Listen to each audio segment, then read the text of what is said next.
ഒന്നാമത് first chapter നമ്മൾ start ചെയ്യുമ്പോൾ എന്താണ് ബിസിനസ് ഇന്നലെ പറഞ്ഞിട്ടുണ്ടായിരുന്നു. ബിസിനസിന്റെ ഞാൻ പറഞ്ഞ വോയിസ് ക്ലിയർ അല്ലേ, കേൾക്കുന്നില്ലേ? അപ്പൊ ബിസിനസിന്റെ വാക്കിന്റെ അർത്ഥം തന്നെ ബിസി എന്നാണ്. State of being busy. Busy ആയിട്ടിരിക്കുക. നമുക്കറിയാം, ഏത് ബിസിനസ് നിങ്ങൾ നോക്കുക, ഏത് ബിസിനസ്മാനെ നിങ്ങൾ ശ്രദ്ധിച്ചാൽ മനസ്സിലാവും, എപ്പോഴും ബിസി ആയിരിക്കും അല്ലെ. ബിസിയായ ടേംസ് ചെയ്യുന്ന ആളെ നമ്മൾ എന്ത് വിളിക്കുക? ബിസിനസ്മാൻ എന്ന് വിളിക്കുക. അവർ ചെയ്യുന്ന ബിസി ടേംസിനെ നമ്മൾ ബിസിനസ് എന്നും പറയും. ഓക്കെ, അപ്പൊ എന്താണ് ബിസിനസ്, എന്താണ് ബിസിനസ്സിൽ നടക്കുന്നതെന്ന് നമ്മൾ പറയാൻ വേണ്ടി പോകുന്നത്. Business includes all occupations. എന്താ പറയുക, ഇന്നലെ നോട്ട് ചെയ്ത കാര്യമാണ് നിങ്ങള്. Business includes all occupations in which people regularly engage in activities. ഇത്രയും കാര്യങ്ങൾ ശ്രദ്ധിക്കുക. ബിസിനസ് എന്ന് പറയുമ്പോൾ ഞാൻ എന്താ പറഞ്ഞത്? Includes all occupations. എല്ലാ ജോലിയും ഉണ്ടാവും. എന്ത് ജോലിയാണ് ഉണ്ടാവുക? In which people regularly engage. പതിവായിട്ട് ആൾക്കാർ എൻഗേജ് ആവുന്ന എല്ലാ പ്രവർത്തനങ്ങളും ബിസിനസ്സിൽ വരും. എന്തിനു വേണ്ടിയാണ് ആൾക്കാർ എൻഗേജ് ആവുന്നത്? With A view to earn profit. എന്ത് നേടാൻ വേണ്ടിയാണ്? ലാഭം നേടാൻ. അപ്പോ ലാഭം നേടാൻ വേണ്ടി ആൾക്കാർ എന്തൊക്കെ പ്രവർത്തനങ്ങൾ ചെയ്യുന്നു, എന്തൊക്കെ ആക്ടിവിറ്റീസ് ചെയ്യുന്നു, അതൊക്കെ ഏതിലുണ്ടാവും? ബിസിനസ്സിലുണ്ടാവും. നമുക്ക് തന്നെ അറിയാം, ഏതൊരു ബിസിനസ്സുകാരനും ബിസിനസ് ചെയ്യുന്നത് എന്തിനു വേണ്ടി തന്നെയാണ്? മാക്സിമം ലാഭം ഉണ്ടാക്കാനാണ് അല്ലെ. വെറുതെ സർവീസ് ആയിട്ട് ആരെങ്കിലും ബിസിനസ് ചെയ്യുക? സർവീസ് അവർ കൊടുക്കുന്നുണ്ട്, ഓഫ് കോഴ്സ്, നമുക്കറിയാം അല്ലെ. സാധനങ്ങൾ വിൽക്കുക, വാങ്ങുക എന്നൊക്കെ പറയുമ്പോൾ അവിടെ സേവനമുണ്ട്. പക്ഷെ സേവനത്തിലുപരി ഏറ്റവും കൂടുതൽ അവർ ഫോക്കസ് ചെയ്യുന്നത് ഏതാണ്? മാക്സിമം മണി ഉണ്ടാക്കുക, അല്ലെങ്കിൽ മാക്സിമം പ്രോഫിറ്റ്, ലാഭം ഉണ്ടാക്കുക എന്നുള്ള ഒരു എയിമോട് കൂടിയാണ് ഏത് ഫോം ചെയ്യുന്നത്? ബിസിനസ് ഫോം ചെയ്യുന്നത്. അപ്പൊ ബിസിനസ് എന്ന് പറഞ്ഞാൽ നിങ്ങൾ എന്ത് പറഞ്ഞാൽ മതി? Business includes all occupations. Business include all occupations. Business എന്ന് പറയുമ്പോൾ ഒരുപാട് ഒക്കുപേഷൻസ് ഉണ്ട്. ആര് ചെയ്യുന്നത്? In which people. ആരാ അതിലുണ്ടാവുക? ആൾക്കാരാണ് ഉണ്ടാവുക, ഹ്യൂമൻ ബീയിങ്സ് ആണ് ഉണ്ടാവുക അല്ലെ. അവരെന്ത് ചെയ്യും? Regularly engage in activities. Regularly engage in activities. തുടർച്ചയായ ഓരോ പ്രവർത്തനങ്ങളിൽ അവർ മുഴുകുകയെന്ന്. എന്തിനു വേണ്ടിയിട്ട്? With a view to earn maximum profit. With A view to earn maximum profit. ലാഭം ഉണ്ടാക്കാൻ വേണ്ടി ഒരു കൂട്ടം ആൾക്കാർ നിശ്ചിതമായ ചില പ്രവർത്തനങ്ങളിൽ കണ്ടിന്യൂസ് ആയിട്ട് മുഴുകുമ്പോൾ നമുക്ക് അതിനെ എന്ത് വിളിക്കാം? ബിസിനസ് എന്ന് വിളിക്കാം അല്ലെ. ഇനി എന്തൊക്കെയാണ് ഇവ? കുറെ ആക്ടിവിറ്റീസ് ചെയ്യും നമ്മൾ ആദ്യം പറഞ്ഞു. എന്തൊക്കെയാണ് ഈ ആക്ടിവിറ്റീസ്? നമുക്കറിയാം. ഈ ആക്ടിവിറ്റീസിൽ എന്തൊക്കെ ഉൾപ്പെടുന്നു? Such activities include. ഈ ആക്ടിവിറ്റീസ് വരുന്നത് പ്രൊഡക്ഷൻ. എന്താ ഈ പ്രൊഡക്ഷൻ എന്ന് പറഞ്ഞാല്? വസ്തുക്കളുടെ ഉൽപാദനം ഉണ്ടാവും അല്ലെ. സാധനങ്ങൾ ഉൽപ്പാദിപ്പിക്കുക എന്നുള്ളത് ഒരു ആക്ടിവിറ്റിയാണ്. അല്ലെങ്കിൽ എന്താ ഉണ്ടാവുക? Or purchase of goods for sale. എന്താ പറഞ്ഞത്? Or purchase of goods for sale. എന്തിനു വേണ്ടിയിട്ട്? സാധനങ്ങൾ വിൽക്കാൻ വേണ്ടി വാങ്ങിക്കും. ബിസിനസ്സുകാർ അങ്ങനെയല്ലേ ചെയ്യുക? നമ്മളായ കൺസ്യൂമേഴ്സ് സാധനം വാങ്ങിക്കാൻ ഷോപ്പിൽ പോകും. അപ്പൊ ബിസിനസ്സുകാർ നമുക്ക് എന്ത് ചെയ്യും? സാധനങ്ങൾ വിൽക്കും. വിൽക്കണമെങ്കിൽ അവർ ആദ്യം എന്ത് ചെയ്തിട്ടുണ്ടാവും? എന്ത് ചെയ്തിട്ടുണ്ടാവും? അവരുടെ കയ്യിൽ സാധനം വേണ്ടേ? ബിസിനസ്സുകാരുടെ കയ്യിൽ സാധനങ്ങൾ വേണ്ടേ? അപ്പൊ എന്താ ഉണ്ടാവും? അവരെന്ത് ചെയ്യും? ഫസ്റ്റ് സാധനങ്ങൾ വാങ്ങും അല്ലെ. സാധനങ്ങൾ ആരെ കയ്യിൽ നിന്ന് വാങ്ങിക്കും? ഇത് ഉണ്ടാക്കുന്നവരെ കയ്യിൽ നിന്ന് വാങ്ങിക്കും, അല്ലെങ്കിൽ ഹോൾസെയിലേഴ്സിന്റെ കയ്യിൽ നിന്ന് വാങ്ങിക്കും, അല്ലെങ്കിൽ മാനുഫാക്ചേഴ്സിന്റെ കയ്യിൽ നിന്ന് വാങ്ങിക്കും. അപ്പോൾ എന്താ ചെയ്യുക? സാധനങ്ങൾ വാങ്ങിയിട്ട് വിൽക്കുന്നവര് ബൾക്കായ സാധനങ്ങൾ വാങ്ങി അവർ ഷോപ്പിൽ കൊണ്ടുവെക്കും. എന്നിട്ട് എന്ത് ചെയ്യും? നിങ്ങളായ കൺസ്യൂമേഴ്സ് പോകുന്ന സമയത്ത് എന്ത് ചെയ്യും? ആ വാങ്ങി വെച്ച സാധനങ്ങൾ അവർ വിൽക്കും. അപ്പോൾ ബിസിനസ്സിൽ എന്തൊക്കെ പെടുന്നു പറഞ്ഞു? പ്രൊഡക്ഷൻ ഉണ്ടാവും അല്ലെ, ഉൽപ്പാദിപ്പിക്കുക എന്നുള്ള പ്രോസസ്സ് ഉണ്ടാവും. Or purchase of goods for sale. സാധനങ്ങൾ വാങ്ങി അവർ വെക്കും അല്ലെ, സാധനങ്ങൾ വാങ്ങി വെക്കും. Or exchange of goods. ഈ ഗുഡ്സ് എക്സ്ചേഞ്ച് ചെയ്യും, സാധനങ്ങൾ കൈമാറ്റം ചെയ്യും. അവിടെ സാധന കൈമാറ്റ വ്യവസ്ഥ നടക്കുന്നുണ്ടാവും, അതും ബിസിനസ് തന്നെയാണ് അല്ലെ. Or exchange of goods. Or providing services. Or providing services to satisfy the need of the customers.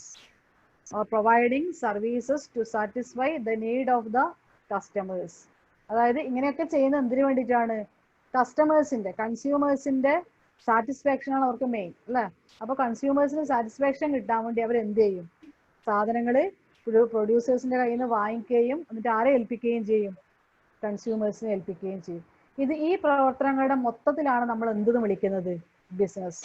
സാധനങ്ങൾ ഉൽപ്പാദിപ്പിക്കുക എന്നുള്ള ഒരു ആക്ടിവിറ്റീസ് ആണ്, വാങ്ങിക്കുക എന്നുള്ളത് മറ്റൊരു ആക്ടിവിറ്റീസ് ആണ്, വിൽക്കുക എന്നുള്ളത് വേറൊരു ആക്ടിവിറ്റീസ് ആണ്, സാധനങ്ങൾ കൈമാറ്റം ചെയ്യുക എന്നുള്ളത് വേറൊരു ആക്ടിവിറ്റീസ് ആണ്. ഇതൊക്കെ ഏതിലുണ്ട്?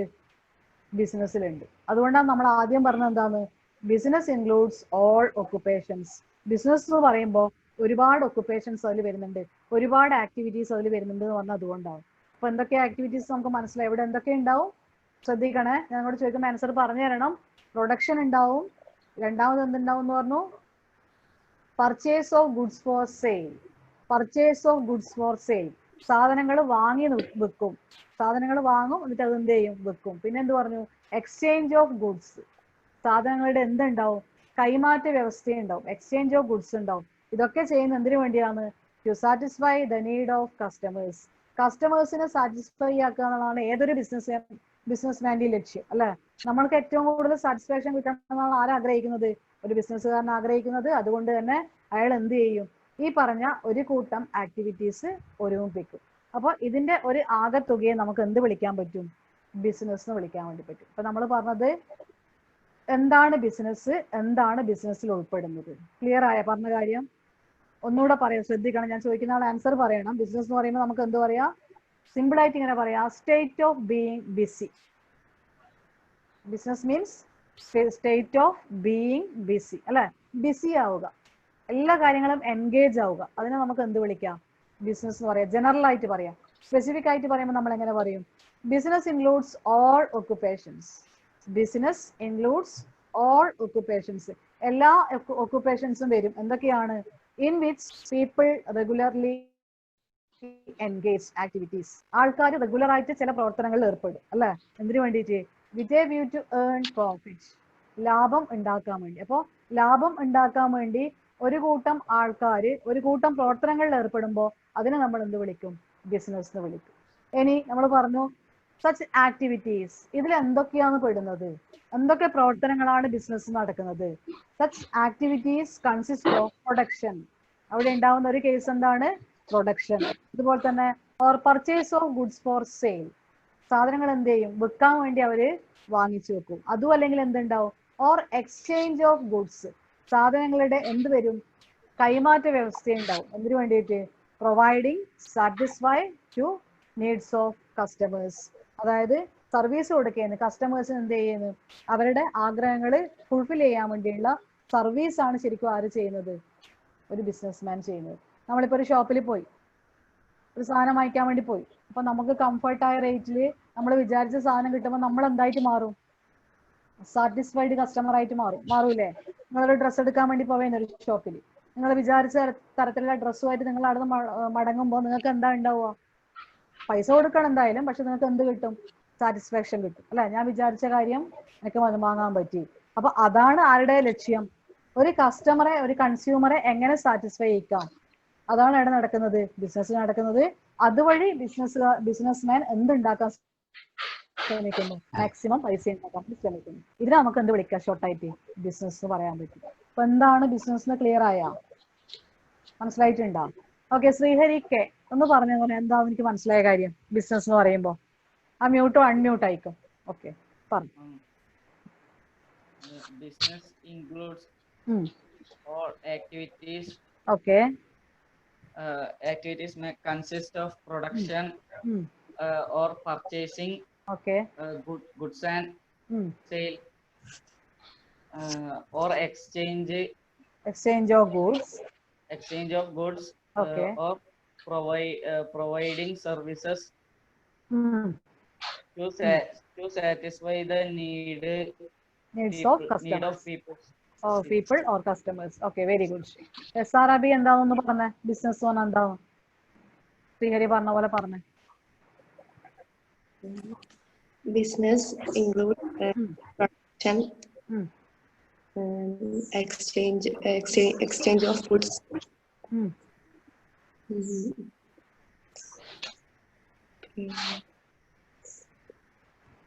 Exchange of goods. വേറെന്താ ഉണ്ടാവുക? services ഉം. to satisfy ഉം. of നീഡ്സ് ഓഫ് കസ്റ്റമേഴ്സ് അല്ലേ? ഓക്കെ, ഫവാസ് എന്ന് പറഞ്ഞ പോലെ എന്താണ് ബിസിനസ് എന്ന് പറഞ്ഞു കഴിഞ്ഞാല്? സൗണ്ട് മ്യൂട്ടിലാ ഉള്ളതെന്ന് തോന്നുന്നു ഫവാസിന്റെ. Hello. ഫവാസ് പറ. Business contains various activities, ഉം. productions, or Mm. purchase of goods or sales, Mm. or exchange to satisfy the customer's need. Okay, very good. Sreelal Chandran ഒന്ന് പറഞ്ഞ എന്താണ് business? Includes all occupation in which Okay. people regularly engage in activities with a view to earning profit. Okay. That may consist of production Mm. or purchasing of goods for sale or exchange.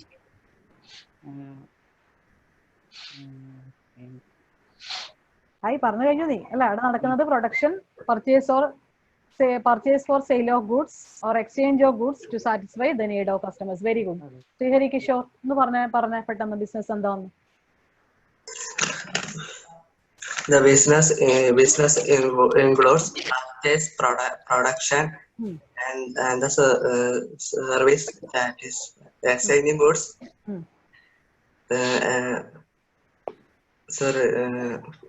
ഇതൊക്കെ ഇത് പറഞ്ഞ കാര്യങ്ങളൊക്കെ ചെയ്യുന്ന എന്തിനു വേണ്ടിയാണ്? Production, purchase, satisfy the needs of people.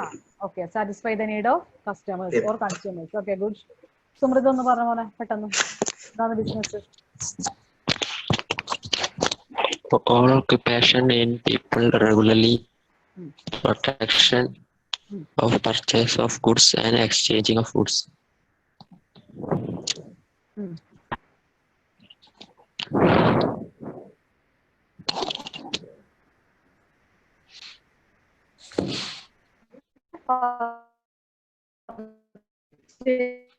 അല്ലേ? അപ്പോ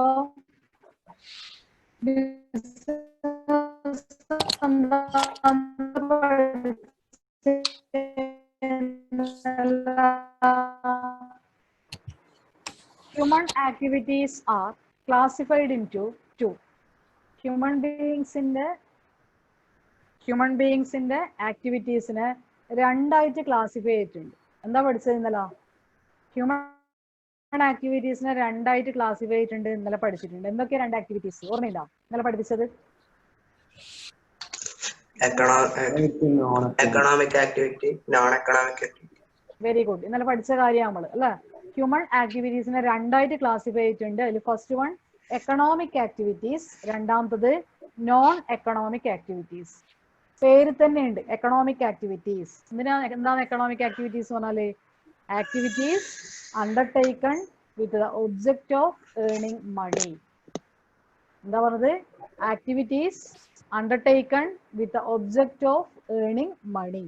അതായത് പൈസ ഉണ്ടാക്കുക എന്നുള്ള ലക്ഷ്യത്തോടു കൂടി ഏത് ആക്ടിവിറ്റീസ് നമ്മൾ ചെയ്യുന്നു അതിന് നമുക്ക് എന്ത് ആക്ടിവിറ്റി എന്ന് വിളിക്കാം? എക്കണോമിക് ആക്ടിവിറ്റി എന്ന് വിളിക്കാം അല്ലെ? പൈസ ഉണ്ടാക്കാൻ വേണ്ടി നമ്മൾ ചെയ്യുന്ന എല്ലാ പ്രവർത്തനങ്ങളും എന്ത് ആക്ടിവിറ്റി ആയിരിക്കും? എക്കണോമിക് ആക്ടിവിറ്റി ആയിരിക്കും. നമുക്ക് ശ്രദ്ധിച്ചാൽ മനസ്സിലാവും നമ്മുടെ ചുറ്റുപാട് നടക്കുന്ന ഒരുപാട് കാര്യങ്ങളുണ്ട്. ഒരു ടീച്ചർ സ്കൂളിൽ പഠിപ്പിക്കാൻ പോകാനുള്ള കേസ്, ഒരു ഡോക്ടർ വർക്ക് ചെയ്യാന്നുള്ള കേസ്, ഒരു അഡ്വക്കേറ്റ് പ്രാക്ടീസ് ചെയ്യാന്നുള്ള കേസ്, അതുപോലെ ഒരു മാനേജർ ഓഫീസിൽ പോവാന്നുള്ളത്, ഒരു ക്ലർക്ക് ഓഫീസിൽ വർക്ക് ചെയ്യാന്നുള്ളത്. ഈ ഞാൻ പറയുന്ന ഈ ചുറ്റുപാടുള്ള നമ്മളെ ചുറ്റും കാണുന്ന എല്ലാ ആക്ടിവിറ്റീസും എന്ത് ആക്ടിവിറ്റീസ് ആണ്? എക്കണോമിക് ആക്ടിവിറ്റീസ് ആണ്. കാരണം ഇവരൊക്കെ ജോലി ചെയ്യുന്നത് എന്തിനു വേണ്ടിയിട്ടാണ്? പൈസ ഉണ്ടാക്കാൻ വേണ്ടി. അപ്പോൾ ജോലി ചെയ്യുന്നത് പൈസ ഉണ്ടാക്കുക എന്നുള്ള ലക്ഷ്യത്തോടു കൂടിയാണെങ്കിൽ അത്തരം ഏത് പ്രവർത്തനങ്ങളെയും നമുക്ക് എന്ത് പ്രവർത്തനം എന്ന് വിളിക്കാം? സാമ്പത്തിക പ്രവർത്തനങ്ങൾ അല്ലെങ്കിൽ എക്കണോമിക് ആക്ടിവിറ്റീസ് എന്ന് വിളിക്കും. ക്ലിയർ ആയ? എക്കണോമിക് ആക്ടിവിറ്റീസ് എന്താണെന്ന് മനസ്സിലായ? നമ്മൾ ചെയ്യുന്ന പ്രവർത്തനത്തിൽ ഏതെങ്കിലും ഒന്നില് പൈസ ഉണ്ടാക്കുക എന്നുള്ള ലക്ഷ്യം വന്നിട്ടുണ്ടെങ്കിൽ ആ പ്രവർത്തനങ്ങൾ എന്ത് പ്രവർത്തനമായിട്ട് മാറി? എക്കണോമിക് ആക്ടിവിറ്റീസ് ആയി. നിങ്ങൾക്ക് തന്നെ ഇഷ്ടം പോലെ എക്സാമ്പിൾ പറയാൻ പറ്റും അല്ലെ? നിങ്ങളെ ചുറ്റുപാട് നിങ്ങൾക്ക് ആലോചിച്ചാൽ മനസ്സിലാവും. നിങ്ങൾ ചിലപ്പോൾ നിങ്ങളെ പാരന്റ്സ് പോകുന്നുണ്ടാവും പുറത്തേക്ക്. എന്തിനു വേണ്ടിയിട്ടാണ്? കുടുംബം നോക്കാൻ വേണ്ടിയാണ്. അപ്പൊ അവർക്ക് പൈസ ഉറപ്പായിട്ടും വേണം. അപ്പൊ പൈസ ഉണ്ടാക്കാൻ വേണ്ടി അവർ എന്തെങ്കിലും പ്രവർത്തനങ്ങൾ ചെയ്യുന്നുണ്ടെങ്കിൽ അതിനൊക്കെ അവർ ചെയ്യുന്ന ജോലിയൊക്കെ നമുക്ക് എന്ത് ആക്ടിവിറ്റി എന്ന് വിളിക്കാൻ പറ്റും? എക്കണോമിക് ആക്ടിവിറ്റീസ് വിളിക്കാൻ വേണ്ടി പറ്റും. ഇപ്പൊ എക്സാമ്പിൾ ചോദിച്ചാൽ നിങ്ങൾക്ക് പറയാൻ വേണ്ടി പറ്റും a teacher going to school, a manager going to office, അതുപോലെ എ വർക്കർ ടു കൂലീസ്. ഇതൊക്കെ എന്ത് ആക്ടിവിറ്റീസ് ആണ്? Economic activity. അപ്പൊ ഓർമ്മിക്കേണ്ട ഇത്രയേ ഉള്ളൂ. Activities undertaken with the object of earning money. Activities undertaken with the object of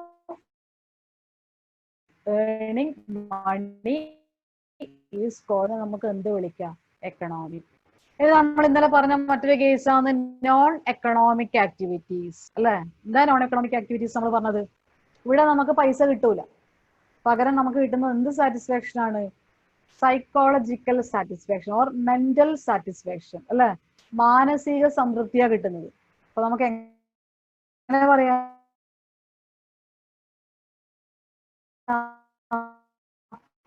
undertaken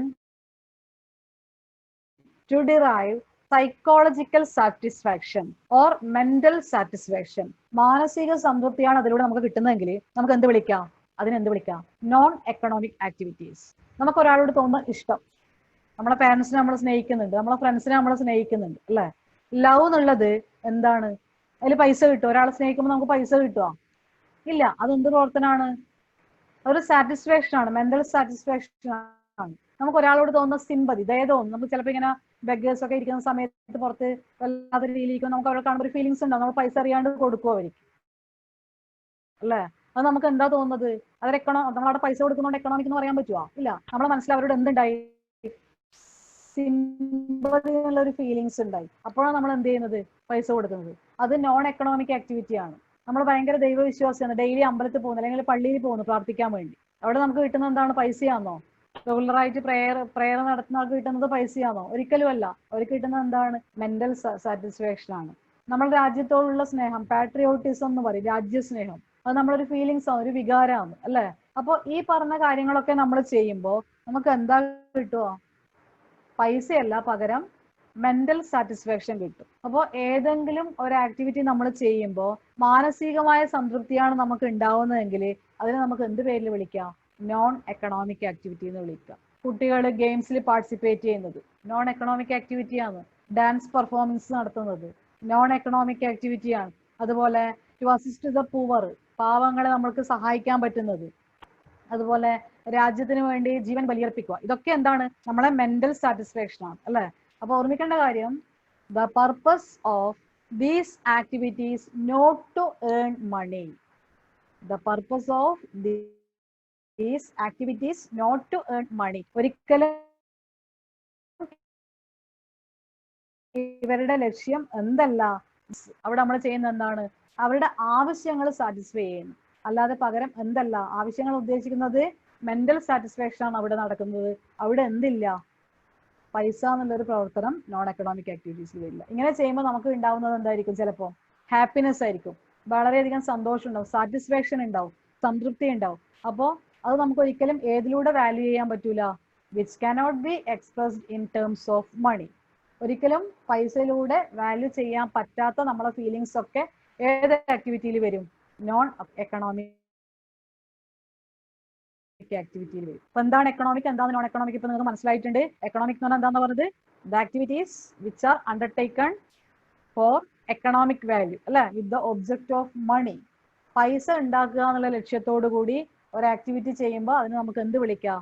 economic activity. നമ്മളെ മുന്നിൽ കുറെ എക്സാമ്പിൾസ് ഉണ്ട്. അതുപോലെ നോൺ എക്കണോമിക് ആക്ടിവിറ്റി എന്ന് പറയുമ്പോൾ എന്താണ്?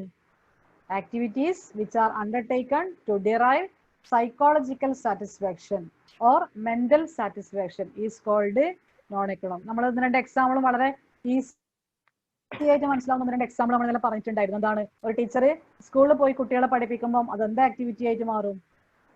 ടീച്ചർ സ്കൂളിൽ പോയി പഠിപ്പിക്കുമ്പോൾ എക്കണോമിക് ആക്ടിവിറ്റി ആയിട്ട് മാറും. നേരെ മറിച്ചിട്ട് ടീച്ചറെ കുട്ടികളെ വീട്ടിലിരുത്തി പഠിപ്പിക്കുമ്പോൾ അത് നോൺ എക്കണോമിക് ആക്ടിവിറ്റി ആണ്. അവിടെ സേവനാണ് അല്ലെ, മെന്റൽ സാറ്റിസ്ഫാക്ഷൻ ആണ് കിട്ടുന്നത്. അതുപോലെ ഒരു ഹൗസ് വൈഫ് അവരുടെ കുട്ടികൾക്ക് ഭക്ഷണം ഓക്കെ, ഒരു ടീച്ചർ അല്ലെങ്കിൽ ഒരു ഹൗസ് വൈഫ് അവരുടെ കുട്ടികൾക്ക് ഭക്ഷണം ഉണ്ടാക്കി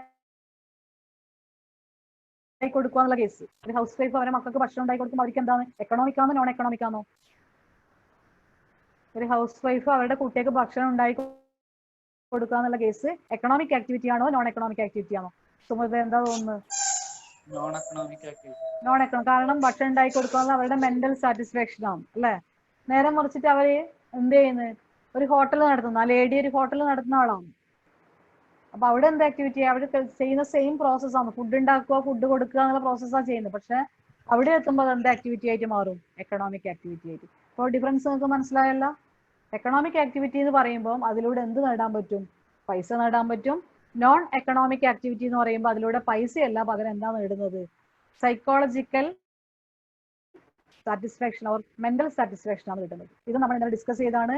പിന്നെ നമ്മൾ തുടങ്ങി വെച്ച മറ്റൊരു ഭാഗം ഫീച്ചേഴ്സ് ഓഫ് ബിസിനസ് അല്ലെങ്കിൽ ക്യാരക്ടറിസ്റ്റിക്സ് ഓഫ് ബിസിനസ്. ഇതാണ് നമ്മൾ ഇന്നലെ സ്റ്റാർട്ട് ചെയ്തിട്ടുണ്ടായി ലാസ്റ്റ് അല്ലേ. അപ്പൊ അത് ഇന്ന് എഴുതാത്തവർ സൈഡ് റീഡിംഗിൽ ജസ്റ്റ് ഷോർട്ട് നോട്ട് ആയിട്ട് ഹെഡിങ് കൊടുക്കുക, ഫീച്ചേഴ്സ് ഓഫ് ബിസിനസ് അല്ലെങ്കിൽ ക്യാരക്ടറിസ്റ്റിക്സ് ഓഫ് ബിസിനസ് എന്ന് എഴുതി വെക്കും. ഷോർട്ടായിട്ട് എഴുതിയാൽ അതിന്റെ PDF നിങ്ങൾക്ക് തരും. പഠിക്കുന്ന സമയത്ത് ഈ നോട്ടും PDF വെച്ചിട്ട് പഠിക്കുക.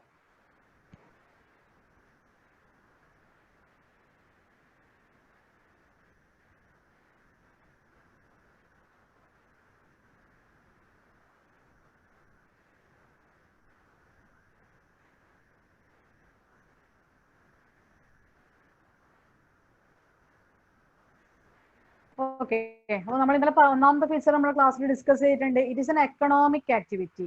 എന്താ പറഞ്ഞത്? Business is an economic activity. എന്തുകൊണ്ട് ബിസിനസ് എക്കണോമിക് ആക്ടിവിറ്റി ആയിട്ട് മാറി? നിങ്ങൾക്ക് പറയാൻ പറ്റും എന്തുകൊണ്ടാവും? Business is an economic activity because which is undertaken with the object of earning money. ഒരു ബിസിനസ് ഉണ്ടാക്കുന്നത് തന്നെ എന്ത് ലക്ഷ്യത്തോടു കൂടിയാണ്? മാക്സിമം പൈസ ഉണ്ടാക്കുക എന്നുള്ള ലക്ഷ്യത്തോടു കൂടിയാണ് ഏത് ഉണ്ടാക്കുന്നത്? ഒരു ബിസിനസ് ഫോം ചെയ്യുന്നത്. അതുകൊണ്ട് ഉറപ്പായിട്ട് നമുക്ക് പറയാൻ പറ്റും ബിസിനസ് എന്ത് ആക്ടിവിറ്റിയാന്ന് പറയാൻ പറ്റും? ഇറ്റ്സ് എൻ എക്കണോമിക് ആക്ടിവിറ്റി അല്ലേ. ബിസിനസ് എന്ന് പറയുമ്പോൾ തന്നെ നിങ്ങൾക്ക് അറിയില്ലേ, പൈസ ഉണ്ടാക്കാനുള്ള ലക്ഷ്യത്തോടെ ചെയ്യുന്നതല്ലേ. അപ്പൊ ബിസിനസ് എന്ത് ആക്ടിവിറ്റി ആയിരിക്കും? It is called an economic activity. ഇതിലെന്തല്ല, ഇതിൽ ഒരിക്കലും സ്നേഹം അല്ലെങ്കിൽ വാത്സല്യം, കെയർ, ഇങ്ങനെ സിമ്പതി, ഇങ്ങനത്തെ ഒരു സെന്റിമെന്റ്സും ബിസിനസ്സിൽ ഉണ്ടാവില്ല. ഒരു ബിസിനസ് തന്നെ അതൊക്കെ ഉണ്ടാവുക. നമ്മുടെ തൊട്ടടുത്ത വീട്ടിലെ ആളാണ് ബിസിനസ് ചെയ്യുന്നത്, നമ്മൾ അവിടെ സാധനം പർച്ചേസ് ചെയ്യാൻ പോയാല് നീ എന്റെ നെയ്ബർ അല്ലേ, നീ വെറുതെ എടുത്തോണ്ട് അവർ നമുക്ക് സാധനം തരും ഒരിക്കലും ഇല്ല. അവിടെ സെന്റിമെന്റ്സ് ഒന്നുമില്ല. Business is business. അവർ ചെയ്യുന്നത് ബിസിനസ് എന്തിനു വേണ്ടിയിട്ടായിരിക്കും? പൈസ ഉണ്ടാക്കാൻ വേണ്ടിയായിരിക്കും. അപ്പോൾ എന്തുകൊണ്ട് നമുക്ക് ബിസിനസ്സിന് എന്ത് ആക്ടിവിറ്റി എന്ന് വിളിക്കാം? It's an economic activity. ഒന്നാമത്തെ ഫീച്ചറാണ് business is an economic activity. എന്തുകൊണ്ട് അങ്ങനെ പറയുന്നത്? Which is undertaking with the object of earning money. It is undertaking with the object of earning money. പൈസ ഉണ്ടാക്കുക എന്നുള്ള ലക്ഷ്യത്തോടു കൂടി ചെയ്യുന്നത് കൊണ്ട് ഇതിനെ എന്ത് ആക്ടിവിറ്റി എന്ന് വിളിക്കാം? എക്കണോമിക് ആക്ടിവിറ്റി എന്ന് വിളിക്കാം. ശ്രദ്ധിക്കണം, ഓരോ പോയിന്റും 7 പോയിന്റ്സ് നമുക്ക് ഇതിൽ പഠിക്കാനുണ്ട്. സെക്കൻഡ് പോയിന്റ് നമ്മൾ ഇന്നലെ പറഞ്ഞ കേസാണ് production or procurement of goods and services. അതും നമ്മൾ ഇന്നലെ എക്സ്പ്ലെയിൻ ചെയ്തിട്ടുണ്ട്. Production or procurement, PROCUREMENT, production or procurement of goods and services. ഏത് ബിസിനസ് കൺസേണിനെ സംബന്ധിച്ചിടത്തോളം അവിടെയൊക്കെ ആരുണ്ടാവും? പ്രൊഡ്യൂസേഴ്സ് ഉണ്ടാവും അല്ലെങ്കിൽ മാനുഫാക്ചേഴ്സ് ഉണ്ടാവും. കാരണം നമുക്ക് വിൽക്കേണ്ട സാധനം നമ്മൾ വാങ്ങിക്കുന്ന ആരെ കയ്യിൽ നിന്നാണ്? പ്രൊഡ്യൂസേഴ്സിന്റെ കയ്യിൽ നിന്നാണ് അല്ലേ. അപ്പോൾ ഉറപ്പായിട്ടും ബിസിനസ്സിൽ എന്തുണ്ടാവും? പ്രൊഡക്ഷൻ ഇല്ലാതെ ബിസിനസ് ഇല്ല. അതാ പറഞ്ഞത് production. All business concerns manufacture of goods. എല്ലാ ബിസിനസ് കൺസേണിലും എന്തുണ്ടാവും? മാനുഫാക്ചർ ഓഫ് ഗുഡ്സ് ഉണ്ടാവും. വസ്തുക്കൾ എന്ത് ചെയ്യും? ഉൽപ്പാദിപ്പിക്കും. അതുപോലെ തന്നെ procure them to sold consumers. അവരെന്തിനാണ് ഗുഡ്സ് ഉണ്ടാക്കുന്നത്? കൺസ്യൂമേഴ്സിന് വിൽക്കാൻ വേണ്ടിയാണ്. അപ്പൊ അവിടെ എന്തും നടക്കും? സാധനങ്ങൾ ഉൽപ്പാദിപ്പിക്കുകയും അതുവഴി എന്ത് ചെയ്യും? വിൽക്കുക എന്നുള്ള പ്രോസസ്സും കൂടെ എവിടെ ഉണ്ടാവും? ബിസിനസ്സിൽ ഉണ്ടാവും. അതുപോലെ തന്നെ ഈ ഗുഡ്സ് എന്ന് പറയുമ്പോൾ ഈ ട്രാൻസാക്ഷൻ നടത്തുന്ന ഗുഡ്സ് 2 രീതിയിലുള്ള ഗുഡ്സ് ഉണ്ട് നമ്മൾ പറഞ്ഞു. ഏതൊക്കെയാ 2 രീതിയിലുള്ള ഗുഡ്സ്? ഇന്നലെ പറഞ്ഞിട്ടുണ്ട്, ഓർമ്മയുണ്ടോ നോക്കട്ടെ. എന്തൊക്കെയാ 2 രീതിയിലുള്ള ഗുഡ്സ് പറഞ്ഞത്? കൺസ്യൂമർ ഗുഡ്സും യെസ്, വെരി ഗുഡ്. കൺസ്യൂമർ ഗുഡ്സും ക്യാപിറ്റൽ ഗുഡ്സും അല്ലെ. എന്താണ് ഈ കൺസ്യൂമർ ഗുഡ്സ് എന്ന് പറഞ്ഞു കഴിഞ്ഞാല്? ഡെയിലി കൺസ്യൂം ചെയ്യുന്നത്, നമ്മള് ഡെയിലി കൺസ്യൂം ചെയ്യുന്ന ഗുഡ്സ് ഒക്കെ കൺസ്യൂമർ ഗുഡ്സ്. എന്താ ഡെയിലി കൺസ്യൂം ചെയ്യുന്നത്? പെൻ, പെൻസിൽ അല്ലെ, ഷുഗർ, അതുപോലെ കോഫി പൗഡർ, ഇങ്ങനെ നമ്മൾ ഡെയിലി ഉപയോഗിക്കുന്ന എല്ലാ ഗുഡ്സിനും നമുക്ക് എന്ത് വിളിക്കാം? ഡെയിലി കൺസംഷൻ ഉപയോഗിക്കുന്ന എല്ലാ ഗുഡ്സിനും നമ്മൾ കൺസ്യൂമർ ഗുഡ്സ് എന്ന് പറയും. ഇനി ക്യാപിറ്റൽ ഗുഡ്സ് ഉണ്ട്. എന്താ ക്യാപിറ്റൽ ഗുഡ്സ് പറഞ്ഞാല്? എക്യുപ്മെന്റ്സ്, മെഷീൻസ്, കമ്പ്യൂട്ടർ, ഫർണിച്ചർ, ഇതൊക്കെ എന്താണ്? ക്യാപിറ്റൽ ഗുഡ്സ് ആണ് അല്ലെ? ഇതൊക്കെ നമുക്ക് ദീർഘകാലത്തേക്ക് നമ്മൾ വാങ്ങി വെക്കുന്നതാണ്. കമ്പ്യൂട്ടറിലും ഡെയിലി വാങ്ങിക്കൊണ്ടിരിക്കുക, ഫർണിച്ചർ എല്ലാ ദിവസവും വാങ്ങിക്കുക ഇല്ല. ആ ഗുഡ്സ് ഒക്കെ നമ്മൾ എന്താണ്? ലോങ് ലാസ്റ്റിംഗ് ആയിട്ട് നമുക്ക് ഒരുപാട് കാലം ഉപയോഗിക്കാനായിട്ട് വാങ്ങിക്കുന്ന ഗുഡ്സ് ആണ്. അപ്പോൾ രണ്ട് രീതിയിൽ ഗുഡ്സ് ക്ലാസിഫൈ ചെയ്തിട്ടുണ്ട്. ഒന്ന് കൺസ്യൂമർ ഗുഡ്സ്. കൺസ്യൂമർ ഗുഡ്സ് എന്ന് പറഞ്ഞാൽ ഡെയിലി കൺസംഷന് വേണ്ടി അല്ലെങ്കിൽ നമ്മൾ സ്ഥിരമായിട്ട് ഉപയോഗിക്കാൻ വേണ്ടി വാങ്ങിക്കുന്ന, മറ്റെന്താണ് ലൈഫ് ലോങ് ആയിട്ട് ലോങ് ലാസ്റ്റിംഗ് ആയിട്ട് വാങ്ങിക്കുന്ന ഗുഡ്സിന് ക്യാപിറ്റൽ ഗുഡ്സ് എന്ന് പറയും. അപ്പോൾ ഈ കൺസ്യൂമർ ഗുഡ്സിന്റെയും ക്യാപിറ്റൽ ഗുഡ്സിന്റെയും ഒക്കെ ഉൽപാദനം അതുപോലെ തന്നെ അതിന്റെ വിതരണം ഒക്കെ ഏതിൽ വരുന്നുണ്ട്? ബിസിനസ്സിൽ വരുന്നുണ്ട്. അപ്പോൾ രണ്ടാമത്തെ ഫീച്ചറായിട്ട് നമുക്ക് എന്ത് പറയാൻ വേണ്ടി പറ്റും? Production or procurement of goods and services. Second feature note ചെയ്യണേ, production or procurement of goods and services. ഇനി മൂന്നാമത് ശ്രദ്ധിക്കുക, രണ്ടെണ്ണേ നമ്മൾ ഇന്നലെ പറഞ്ഞിട്ടുണ്ടെന്ന് തോന്നുന്നു അല്ലെ? മൂന്നാമത്തെ പോയിന്റ് ഇതാണ്, sale or exchange of goods and services. Sale or exchange of goods and services.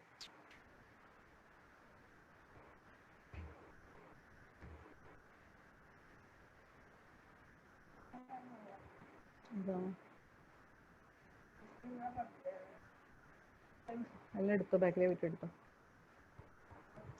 എടുത്തോ, ശ്രദ്ധിക്കുക. Sale or exchange of goods and services. നമുക്ക് നോക്കാം എന്താണ് ഈ sale or exchange of goods and services എന്ന് പറയുന്നത്. ബിസിനസ് എന്ന് പറയുമ്പോൾ തന്നെ അവിടെ ട്രാൻസ്ഫർ ഓഫ് ഗുഡ്സ് ഉണ്ട്. ബിസിനസ്സിൽ വെറുതെ ഗുഡ്സ് ഇങ്ങനെ വാങ്ങി സ്റ്റോക്ക് ചെയ്യാന്ന് അവരുടെ പരിപാടി അല്ല. ബിസിനസ് എന്ന് പറയുമ്പോൾ തന്നെ അവരെന്താ ചെയ്യുന്നത്?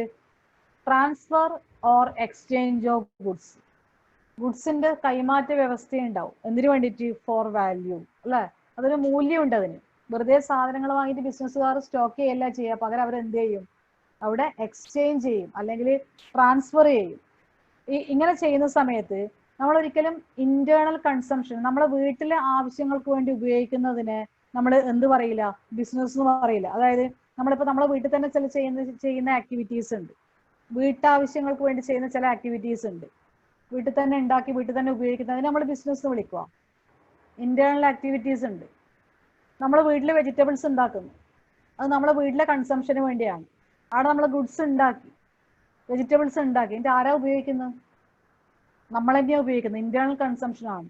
അവിടെ നമ്മൾ sale or exchange of goods എന്ന് പറയാ ഇല്ല. അവിടെ എന്താണ് ആക്ടിവിറ്റി? എന്താണ്? നമ്മളെ വീട്ടിൽ നമ്മളെ ആവശ്യങ്ങൾക്ക് വേണ്ടി ചെയ്യുന്നത്. അതിന്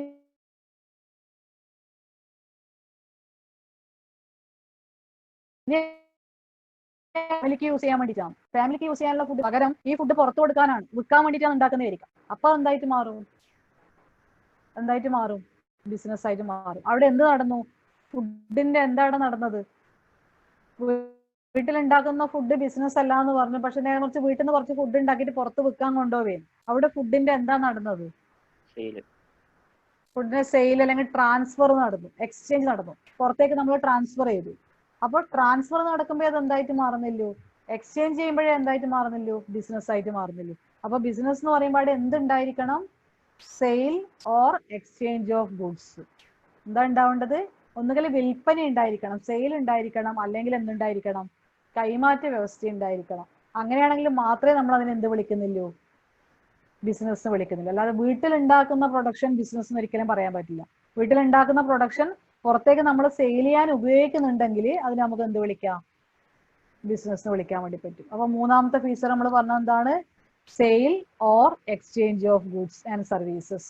ബിസിനസ് എന്ന് പറയുമ്പോൾ സാധനങ്ങൾ ഉൽപ്പാദിപ്പിച്ചാൽ മാത്രം പോരാ, പകരം ഉൽപ്പാദിപ്പിച്ച സാധനങ്ങൾ എന്ത് ചെയ്യാനും വേണം? ഉൽപ്പാദിപ്പിച്ച സാധനങ്ങൾ നമ്മൾ എന്ത് ചെയ്യണം? ട്രാൻസ്ഫർ ചെയ്യുകയും ചെയ്യണം, അല്ലെങ്കിൽ സെയിൽ ചെയ്യുകയും കൂടെ വേണം. നാലാമത്തത്, fourth one, dealing in goods and services. Note ചെയ്യണേ point, dealing in goods and services on a regular basis. Dealing in goods and services on a regular basis.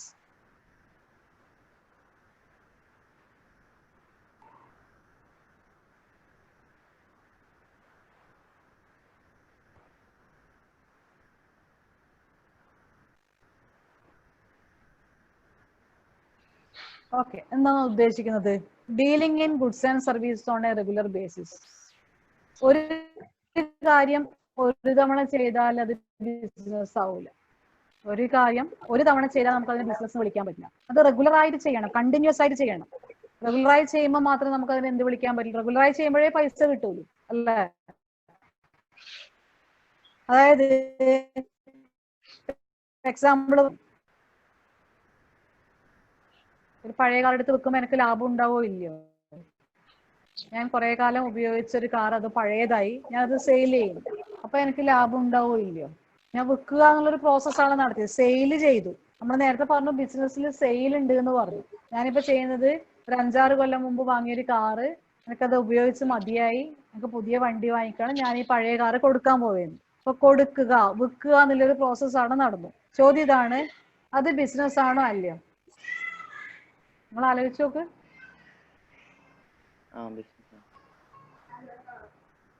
Okay, business ആണോ അല്ലയോ? നിങ്ങളോട് എന്റെ ചോദ്യം. ഞാൻ ചെയ്യുന്ന ഒരാളോട് സെയിൽ ചെയ്തു, എന്റെ കയ്യിലുള്ള ഒരു പഴയ കാറ് ഞാൻ വിറ്റു, അത് ബിസിനസ് ആണോ അല്ലയോ എന്നാ എന്റെ ചോദ്യം. ബിസിനസ് ആക്ടിവിറ്റി എന്ന് പറയാൻ പറ്റുമോ ഇല്ലയോ? എങ്ങനെ, എന്തുകൊണ്ടാണ് നിങ്ങൾ ബിസിനസ് പറഞ്ഞത്?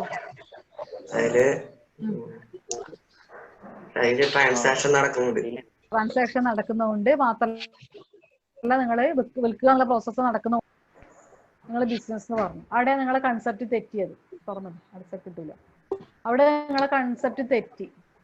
അവിടെ നിങ്ങൾ അതിൽ പൈസ ഉണ്ടാക്കുന്നുണ്ട്. ആക്ച്വലി നിങ്ങളൊരു പുതിയ കാറ് വാങ്ങി, നിങ്ങൾ കുറെ കാലം ഉപയോഗിക്കുമ്പോൾ ആ കാറ് പഴയതായി, നിങ്ങൾ വിൽക്കുമ്പോൾ നിങ്ങൾക്ക് ആ വാങ്ങിയ പൈസ കാറിന് കിട്ടുന്നുണ്ടോ? ഇല്ല.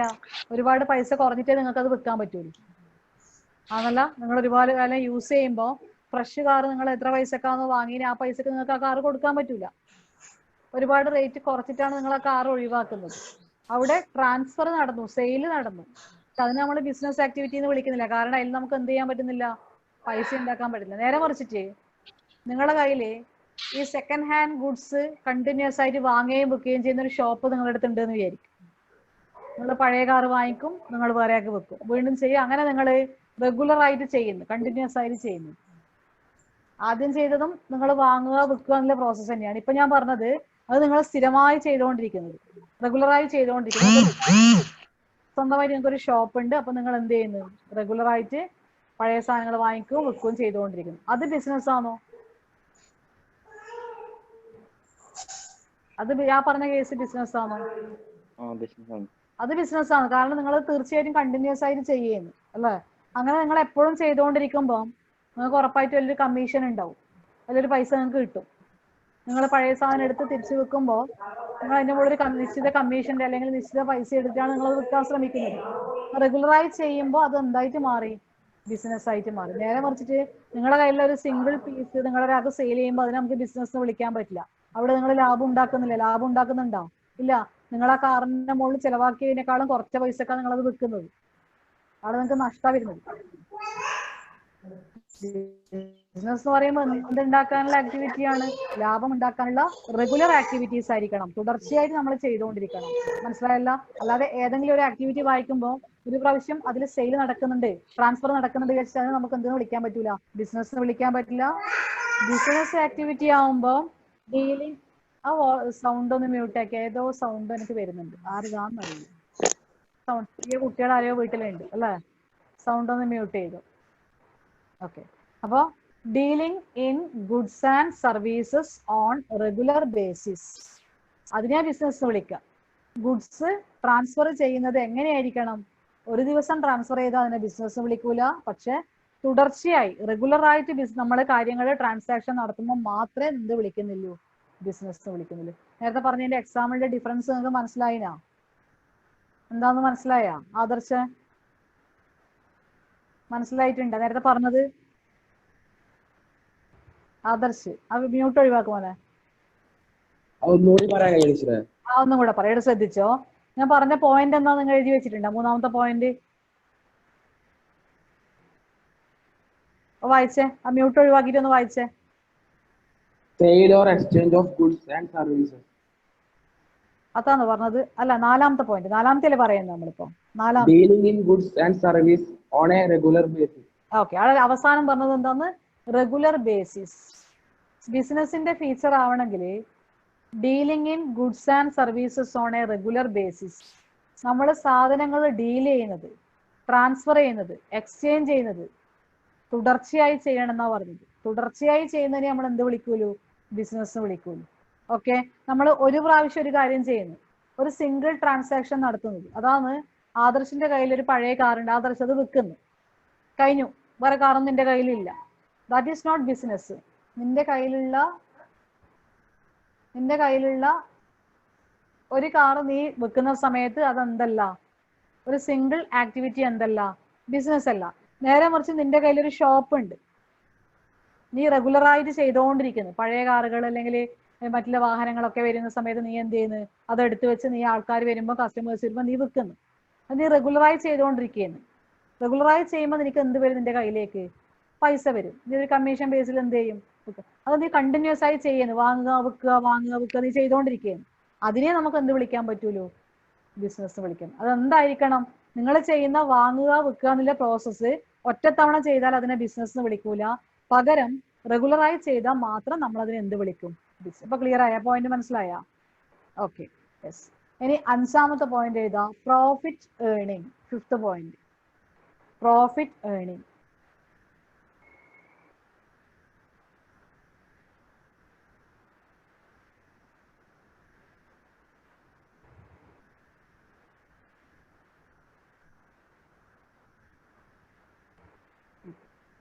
അപ്പൊ നമുക്ക് നോക്കാം. നിങ്ങൾക്ക് തന്നെ അറിയാം പ്രോഫിറ്റ് ഏർണിംഗ് അല്ലേ? One of the main purpose of business is to earn profit. ബിസിനസിന്റെ ഏറ്റവും പരമപ്രധാനമായ ലക്ഷ്യം ഏതൊരു ബിസിനസ്സുകാരനും ബിസിനസ് ചെയ്യുന്നത് എന്തുണ്ടാക്കാൻ വേണ്ടിയാണ്? ലാഭം ഉണ്ടാക്കാൻ വേണ്ടി തന്നെയാണ് അല്ലെ? മാക്സിമം പ്രോഫിറ്റ് ഉണ്ടാക്കുക എന്നുള്ള ലക്ഷ്യത്തോടു കൂടിയാണ് ഒരു ബിസിനസ്സുകാരൻ എന്ത് ചെയ്യുന്നത്? The ultimate aim of a business man is to earn profit. Maximum ലാഭം ഉണ്ടാക്കുക എന്നുള്ള ലക്ഷ്യം. അതുകൊണ്ട് തന്നെ അല്ലാതെ പ്രോഫിറ്റ് ഇല്ലാതെ ഒരു ബിസിനസ്സും ലോങ് ടേം പോവില്ല. ലാഭം ഉണ്ടെങ്കിൽ മാത്രമേ ബിസിനസ്സിന് കണ്ടിന്യൂഷൻ ഉണ്ടാവുള്ളൂ, തുടർച്ച ഉണ്ടാവുള്ളൂ. ഇല്ലെങ്കിൽ ആ ബിസിനസ് എന്ത് ചെയ്യും? സ്റ്റോപ്പ് ചെയ്യും. മനസ്സിലായ? അതുകൊണ്ട് തന്നെ മാക്സിമം പ്രോഫിറ്റ് ഉണ്ടാക്കാൻ വേണ്ടി ബിസിനസ് ചെയ്യുന്നത് എന്താണ്? നല്ലോണം ലാഭം ഉണ്ടാക്കാൻ എന്ത് ചെയ്യണം? നിങ്ങൾ പറഞ്ഞേ, ഞാൻ പറയാണ്ട്. തന്മയ എന്താ ലേറ്റ് ആയത്? നെറ്റ് കിട്ടുന്നുണ്ടായിട്ടാ. ഇപ്പൊ ഓക്കെ കന്മയാ?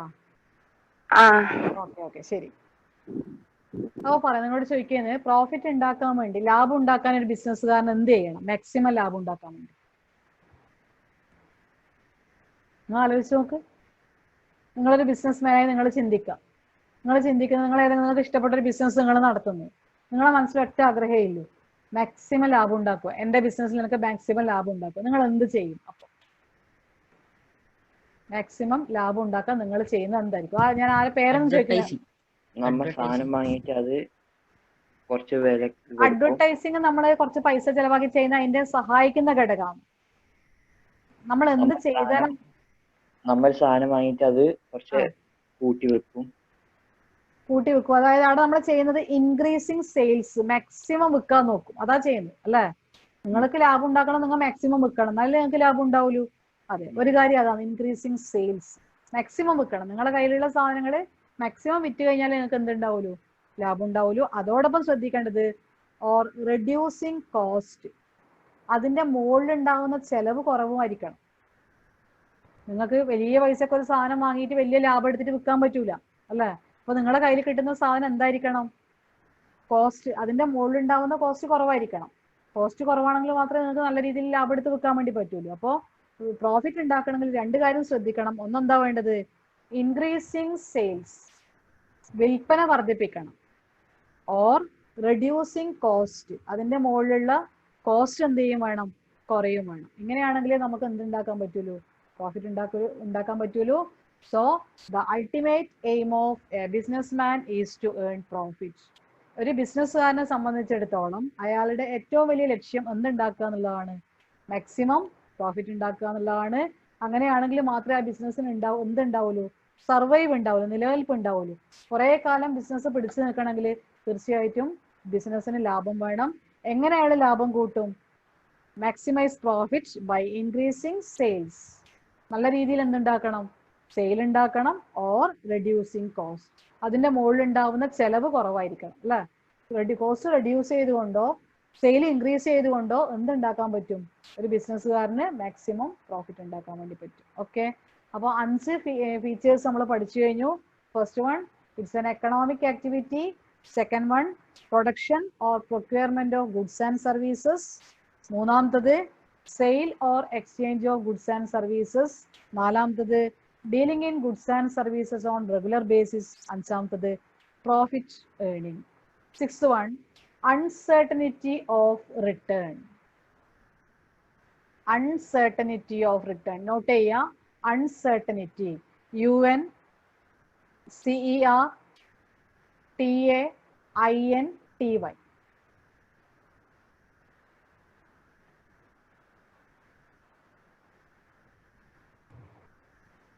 Uncertainty of return. എഴുതിയില്ലേ? എന്താ ഈ അൺസർട്ടനിറ്റി പറഞ്ഞാല്? സെർട്ടനിറ്റി പറഞ്ഞാൽ എന്താണ്?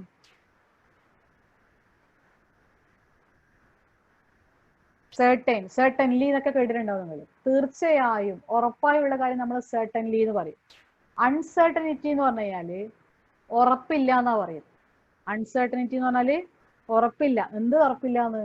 Uncertainty of return. തിരിച്ചു കിട്ടുന്ന ഉറപ്പില്ല. ബിസിനസിന്റെ ഒരു ഫീച്ചറാണ് തിരിച്ചു കിട്ടുന്ന ഉറപ്പില്ല. എന്താണ് ബിസിനസ് തിരിച്ചു കിട്ടുന്ന ഉറപ്പില്ലാത്തത്? നമുക്ക് ഒരിക്കലും ബിസിനസിനെ പ്രെഡിക്റ്റ് ചെയ്യാൻ പറ്റൂല. എങ്ങനെ മുന്നോട്ട് പോകുന്നു എന്നുള്ളത് നമുക്ക് നേരത്തെ കാലേ കൂട്ടിയിട്ട് ഫിക്സ് ചെയ്യാൻ പറ്റുമോ? ഞാൻ ഈ ബിസിനസ് തീരുമ്പോഴേക്കും ഒരു 10 ലക്ഷം പ്രോഫിറ്റ് ഉണ്ടാക്കും, അതൊന്നും ഒരിക്കലും പറയാൻ പറ്റില്ല. ബിസിനസിന്റെ കാര്യമാണ്, ഒരിക്കലും നമുക്ക് മുൻകൂട്ടി എന്ത് ചെയ്യാൻ പറ്റില്ല, പ്രെഡിക്റ്റ് ചെയ്യാൻ പറ്റൂല. അപ്പോൾ എന്തുകൊണ്ടാണ് പ്രെഡിക്റ്റ് ചെയ്യാൻ പറ്റാത്തത്? ചിലപ്പോൾ അതിനെപ്പറ്റിയുള്ള നല്ല അറിവില്ലാത്തതുകൊണ്ടായിരിക്കും. Lack of knowledge. ചിലപ്പോൾ ബിസിനസ് നല്ല രീതിയിൽ ചെയ്യാനുള്ള ഐഡിയ ഇല്ലാത്തവർക്ക് എത്ര തിരിച്ചു കിട്ടുമെന്ന് പറയാൻ പറ്റൂല. അല്ലെങ്കിൽ ബിസിനസ്സിന് എന്തെങ്കിലും രീതിയിൽ ബാധിക്കും, ചില അപകടങ്ങൾ വരാൻ സാധ്യതയുണ്ട്, അത് നമുക്ക് മുൻകൂട്ടി പറയാൻ പറ്റുമോ? ഇല്ല. അപ്പോൾ ഇങ്ങനെ ബിസിനസ്സിനെ സ്വാധീനിക്കുന്ന കുറേ ഘടകങ്ങൾ ബിസിനസ്സിന്റെ ചുറ്റുമുള്ളത് കൊണ്ട് there is possibility of incurring loss. There is possibility of incurring loss. എപ്പോഴും നമുക്ക് സാധ്യതയുള്ള ഒരു കേസ് നഷ്ടം വരാനുള്ള സാധ്യതയുണ്ട്. നമ്മൾ പ്രതീക്ഷിച്ച പോലെ നടക്കണമെന്ന് ഒരു ഉറപ്പുമില്ല ബിസിനസ്സിൽ അല്ലെ? എന്ത് മാറ്റങ്ങൾ വേണമെങ്കിലും സംഭവിക്കാം. അപ്പൊ അവിടെ എന്തുണ്ടാവും? Uncertainty of return. എന്ത് തിരിച്ചു കിട്ടുന്ന ഒരിക്കലും നമുക്ക് ബിസിനസ് എന്ന് പറയാൻ പറ്റൂല. കാരണം അവിടെ എന്താ സംഭവിക്കുന്നത്? There is A lakh of knowledge. നമുക്ക് ചില കാര്യങ്ങൾ കൃത്യമായി അറിയാത്തത് കൊണ്ട് അവിടെ എന്ത് സംഭവിക്കാം. അപ്പൊ എന്ത് സംഭവിക്കുക എന്ന് പറയുമ്പോൾ അവിടെ എന്ത് വന്നു? Possibility of loss. നഷ്ടം വരാനുള്ള ഒരു സാധ്യതയും എവിടെയുണ്ട്? ബിസിനസ് ഉണ്ട് അല്ലെ? ഒരു ബിസിനസ്സുകാരൻ എല്ലായ്പ്പോഴും പ്രോഫിറ്റ് ആയിരിക്കുക? എപ്പോഴും അയാൾ ഗ്രോത്തിലേക്ക് പോയിക്കൊണ്ടിരിക്കുക? ഇല്ല. ചില സമയങ്ങളിൽ ചില പ്രത്യേക കാരണങ്ങളാൽ അയാളെ ബിസിനസ് നഷ്ടത്തിലേക്കും പോവാം. എപ്പോഴും ബിസിനസിന് മുമ്പിൽ ആരുണ്ടാവും? പ്രതീക്ഷിക്കാത്തൊരു അതിഥി ഉണ്ടാവും. ആരാണത്? ലോസ് ആണ് അല്ലെ? ഏതെങ്കിലും രീതിയിൽ എന്ത് വന്നേക്കാം? ബിസിനസ്സിന് നഷ്ടം വന്നേക്കാം. ഇനി നമുക്ക് ലാസ്റ്റ് ഫീച്ചർ, ഏഴാമത്തെ ഫീച്ചർ പറയാം. Element of risk. ഏഴാമത്തെ ഫീച്ചർ നോട്ട് ചെയ്യാം. Element of risk.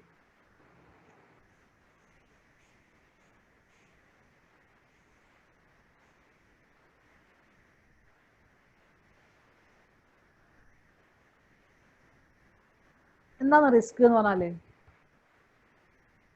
മലയാളത്തിൽ എന്താണ് റിസ്ക് എന്ന് പറഞ്ഞാല്? നമ്മൾ അന്ന് ഫസ്റ്റ് ഒരു ഇൻട്രോ ക്ലാസ്സിൽ പറഞ്ഞിട്ടുണ്ടായി റിസ്ക്. ഓർമ്മയുണ്ടോന്ന് അറിയില്ല.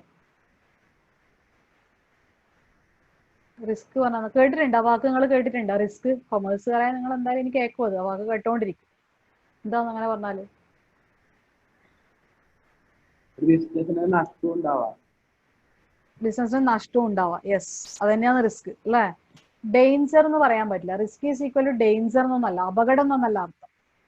ആദർശ് പറഞ്ഞ പോലെ നഷ്ടം ഉണ്ടാവാനുള്ള സാധ്യതേനെ നമ്മൾ റിസ്ക് എന്ന് വിളിക്കും. എന്താ വിളിക്കുക? നഷ്ടം ഉണ്ടാവാനുള്ള സാധ്യതേനെ റിസ്ക് എന്ന് വിളിക്കും. ഇംഗ്ലീഷിൽ എങ്ങനെ പറയാ? Risk means possibility of loss. അതാണ് ഇപ്പൊ നേരത്തെ ആദർശ് മലയാളത്തിൽ പറഞ്ഞത്. Possibility of loss. നഷ്ട സാധ്യതയെ നമ്മൾ എന്ത് വിളിക്കുക? റിസ്ക് എന്ന് വിളിക്കുക. ബിസിനസ്സിന് നഷ്ടം ഉണ്ടാവൂലേ? നഷ്ടം വരാനുള്ള സാധ്യത ഒരുപാടില്ലേ? എങ്ങനെയൊക്കെ വരാൻ വേണ്ടി പറ്റും? എങ്ങനെയൊക്കെ വരാം?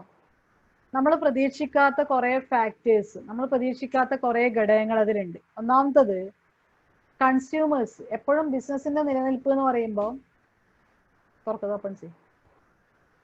ബിസിനസിന്റെ നിലനിൽപ്പ് എന്ന് പറയുമ്പോൾ കൺസ്യൂമേഴ്സ് ആണ് അല്ലേ?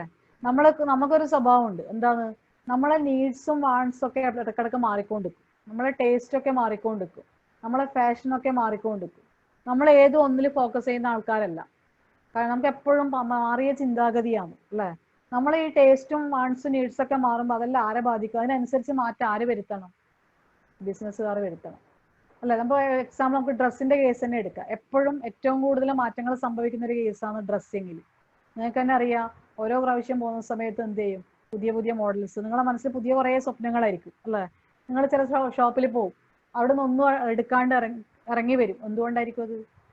നിങ്ങൾക്ക് ഇഷ്ടപ്പെട്ട സാധനങ്ങളൊന്നും ഇല്ല. സ്വാഭാവികമായിട്ടും നിങ്ങൾ സാറ്റിസ്ഫൈഡ് കസ്റ്റമർ ആണോ? അല്ല. നിങ്ങൾ എന്ത് ചെയ്യും? അടുത്ത ഷോപ്പ് അന്വേഷിച്ചു പോകും. നിങ്ങൾ ഇതിലൊരു കൺസ്യൂമറെ, കസ്റ്റമർ ആ ബിസിനസ്സുകാരന് നഷ്ടപ്പെട്ടു ആണ് ഇല്ലേ? കാരണം നിങ്ങൾ അവിടെ നിന്ന് ഒന്നും എടുക്കാണ്ട് പോയാലേക്ക് നിങ്ങൾ നഷ്ടമല്ലേ? ഇതുപോലെ നിങ്ങളെ പോലെ ആഗ്രഹമുള്ള ഒരു 100 ആളാ ഷോപ്പിലേക്ക് കയറി, 100 ആൾക്കാർ ഒന്നും വാങ്ങാണ്ട് തിരിച്ചുപോയി. എന്തായി അയക്ക്? നഷ്ടം വന്നു. എന്താ കാരണം? നിങ്ങളെ ടേസ്റ്റ് അവിടെ മാറി, നിങ്ങളെ നീഡ്സ് മാറിയിട്ടുണ്ട് അല്ലേ? അപ്പോൾ നമ്മൾ കൺസ്യൂമേഴ്സിന്റെ നീഡ്സും ആരെ ബാധിക്കും? നമ്മളെ ആവശ്യങ്ങൾ മാറിക്കൊണ്ടിരിക്കുമ്പോൾ അവരെന്ത് ചെയ്തുകൊണ്ടിരിക്കണം? ബിസിനസ്സിലും മാറ്റങ്ങൾ വരുത്തിക്കൊണ്ടിരിക്കണം. അങ്ങനെ എപ്പോഴും മാറ്റങ്ങൾ വരുത്തിക്കൊണ്ടിരിക്കാൻ, പെട്ടെന്ന് മാറ്റങ്ങൾ വരുത്താൻ ബിസിനസ്സിന് പറ്റുമോ? ഇല്ല. അവർക്ക് എന്ത് ചെയ്യാൻ പറ്റും? നിങ്ങൾക്ക് കുറേ പുതിയ സാധനം വേണമെന്ന് വെച്ചിട്ട് അവരുടെ കയ്യിൽ കുറേ സാധനം ഒഴിവാക്കി പുതിയ സാധനങ്ങൾ അവർക്ക് അവിടെ സ്റ്റോക്ക് ചെയ്യാൻ പറ്റൂല. അപ്പോൾ ആ രീതിയിൽ ബിസിനസ് എന്ത് വന്നു? നഷ്ടം വന്നു. കാരണം പെട്ടെന്നുള്ള ഒരു മാറ്റം ബിസിനസ്സിനെ അക്സെപ്റ്റ് ചെയ്യാൻ പറ്റില്ല. അതിനുള്ള കാരണം ആരാക്കിയത്? നമ്മളാണ് അല്ലേ? അപ്പൊ ബിസിനസ്സിന് നഷ്ടം വരാനുള്ള ഒരാളാരാന്ന്? കസ്റ്റമേഴ്സാണ്, കൺസ്യൂമേഴ്സാണ്. നമ്മൾ എന്താ ചെയ്യുന്നടാ? നമ്മളെ ടേസ്റ്റും ഫാഷനും മാറുമ്പോൾ നമ്മൾ എന്ത് ചെയ്യും? പുതിയത് തേടി പോകും അല്ലെ? പുതിയത് തേടി പോകുന്ന സമയത്ത് ചിലപ്പോൾ നമുക്ക് കിട്ടില്ലെങ്കിൽ നമ്മൾ എന്ത് ചെയ്യും? അടുത്തതിലേക്ക് പോകും. അത് ബിസിനസ്സിന് എന്തുണ്ടാക്കും? നഷ്ടം ഉണ്ടാക്കും. മറ്റൊന്ന് ലേബർ പ്രോബ്ലംസ്, തൊഴിലാളികളുടെ പ്രശ്നങ്ങൾ. ചില സ്ഥലങ്ങളിൽ ചില സമരങ്ങളൊക്കെ നടത്തും, കണ്ടിട്ടുണ്ടാവൂലേ? സ്ട്രൈക്സും ലോക്കൗട്ട് എല്ലാം പുറപ്പെടുവിക്കുന്ന കാണുന്നില്ലേ? അവർ പറയും എന്തെന്ന്, ശമ്പളം കുറവാണ്, അല്ലെങ്കിൽ ഇവിടെ നല്ല അറ്റ്മോസ്ഫിയർ അല്ല, ഇങ്ങനെ വർക്ക് ചെയ്യാൻ പറ്റില്ല, അല്ലെങ്കിൽ നമുക്ക് 10 മണിക്കൂർ 8 മണിക്കൂറൊന്നും വർക്ക് ചെയ്യാൻ പറ്റൂല. നമുക്ക് ചില ഷോപ്പിലെല്ലാം ഫുൾ ടൈം സെയിൽസ്മാൻ നിന്നിട്ടെല്ലാം പണിയെടുക്കുന്നതെല്ലാം നിങ്ങൾ കണ്ടിട്ടുണ്ടാവും. അപ്പൊ അവർ പറയുന്നത് എന്തെന്ന്, ഇങ്ങനെ കണ്ടിന്യൂസ് ആയി നിന്നിട്ട് നമുക്ക് ജോലി ചെയ്യാൻ പറ്റില്ല. അവർ സമരം ചെയ്യാൻ തുടങ്ങും. അപ്പൊ ഈ സ്വന്തം ബിസിനസ്സിലുള്ള തൊഴിലാളികൾ തന്നെ എപ്പോഴും പ്രോബ്ലംസ് ഉണ്ടാക്കും. അതും ഏതിനെ ബാധിക്കും? ലേബർ പ്രോബ്ലംസും ആരെ ബാധിക്കും? ബിസിനസ്സിനെ ബാധിക്കും. കൺസ്യൂമേഴ്സായ നമ്മളെ കൊണ്ടും ബിസിനസ്സിന് നഷ്ടം വരാം. ബിസിനസ്സിനുള്ളിൽ തന്നെ വർക്ക് ചെയ്യുന്ന എംപ്ലോയീസിനെ കൊണ്ട്, ലേബേഴ്സിനെ കൊണ്ടും എന്ത് ചെയ്യാം? നഷ്ടങ്ങൾ സംഭവിക്കാം. അതുപോലെ നമുക്ക് ഏറ്റവും കൂടുതലുള്ളത് കോമ്പറ്റീഷനാണ്. നമുക്കറിയാം, ഒരു വീട്, നിങ്ങൾ നേരത്തെ പറഞ്ഞ എക്സാമ്പിൾ വീണ്ടും പറയുന്നത്, നിങ്ങളൊരു ഷോപ്പിൽ പോയി നിങ്ങൾക്ക് അവിടെ നിന്ന് ഒരു ഡ്രസ്സ് കിട്ടിയിട്ടില്ല, നിങ്ങൾ ഉറപ്പായിട്ടും അടുത്ത ഷോപ്പിൽ പോകും അല്ലേ? നമ്മളെ ചുറ്റും ഇറങ്ങിക്കഴിഞ്ഞാൽ 100ഓളം 1000ഓളം ഷോപ്പാണ്. എല്ലാവരും നമ്മൾ അപ്പുറത്തും ഇപ്പുറത്തും വിളിക്കും. അപ്പൊ നമ്മൾ എന്ത് ചെയ്യും? ഒന്നില്ലെങ്കിൽ നമ്മളെ മുമ്പിൽ ചോയ്സ് ഉണ്ട്, നമ്മൾ അടുത്തതിലേക്ക് പോകും. ഇവിടെ എന്ത് ഇഷ്ടം പോലെ കൂടിയിട്ടുണ്ട്. അത് ഏത് കേസ് എടുത്താലും, ഗോൾഡിന്റെ കേസ് എടുത്താലും, ഇനി എന്തെടുത്തു കഴിഞ്ഞാലും നമുക്കറിയാം എന്താണ്, ഭയങ്കര കോമ്പറ്റീഷനാണ് അല്ലേ? അപ്പോൾ ഇത്തരം കോമ്പറ്റീഷൻ നടക്കുന്ന ഈ മാർക്കറ്റിൽ ബിസിനസ്സുകാർക്ക് പിടിച്ചു നിൽക്കുക എന്ന് പറയുമ്പോൾ ഭയങ്കര ബുദ്ധിമുട്ടുള്ള കേസ് തന്നെയാണ്. അതിൽ പിടിച്ചു നിൽക്കാൻ പറ്റാത്ത ബിസിനസ്സൊക്കെ ഫെയിൽ ആവും.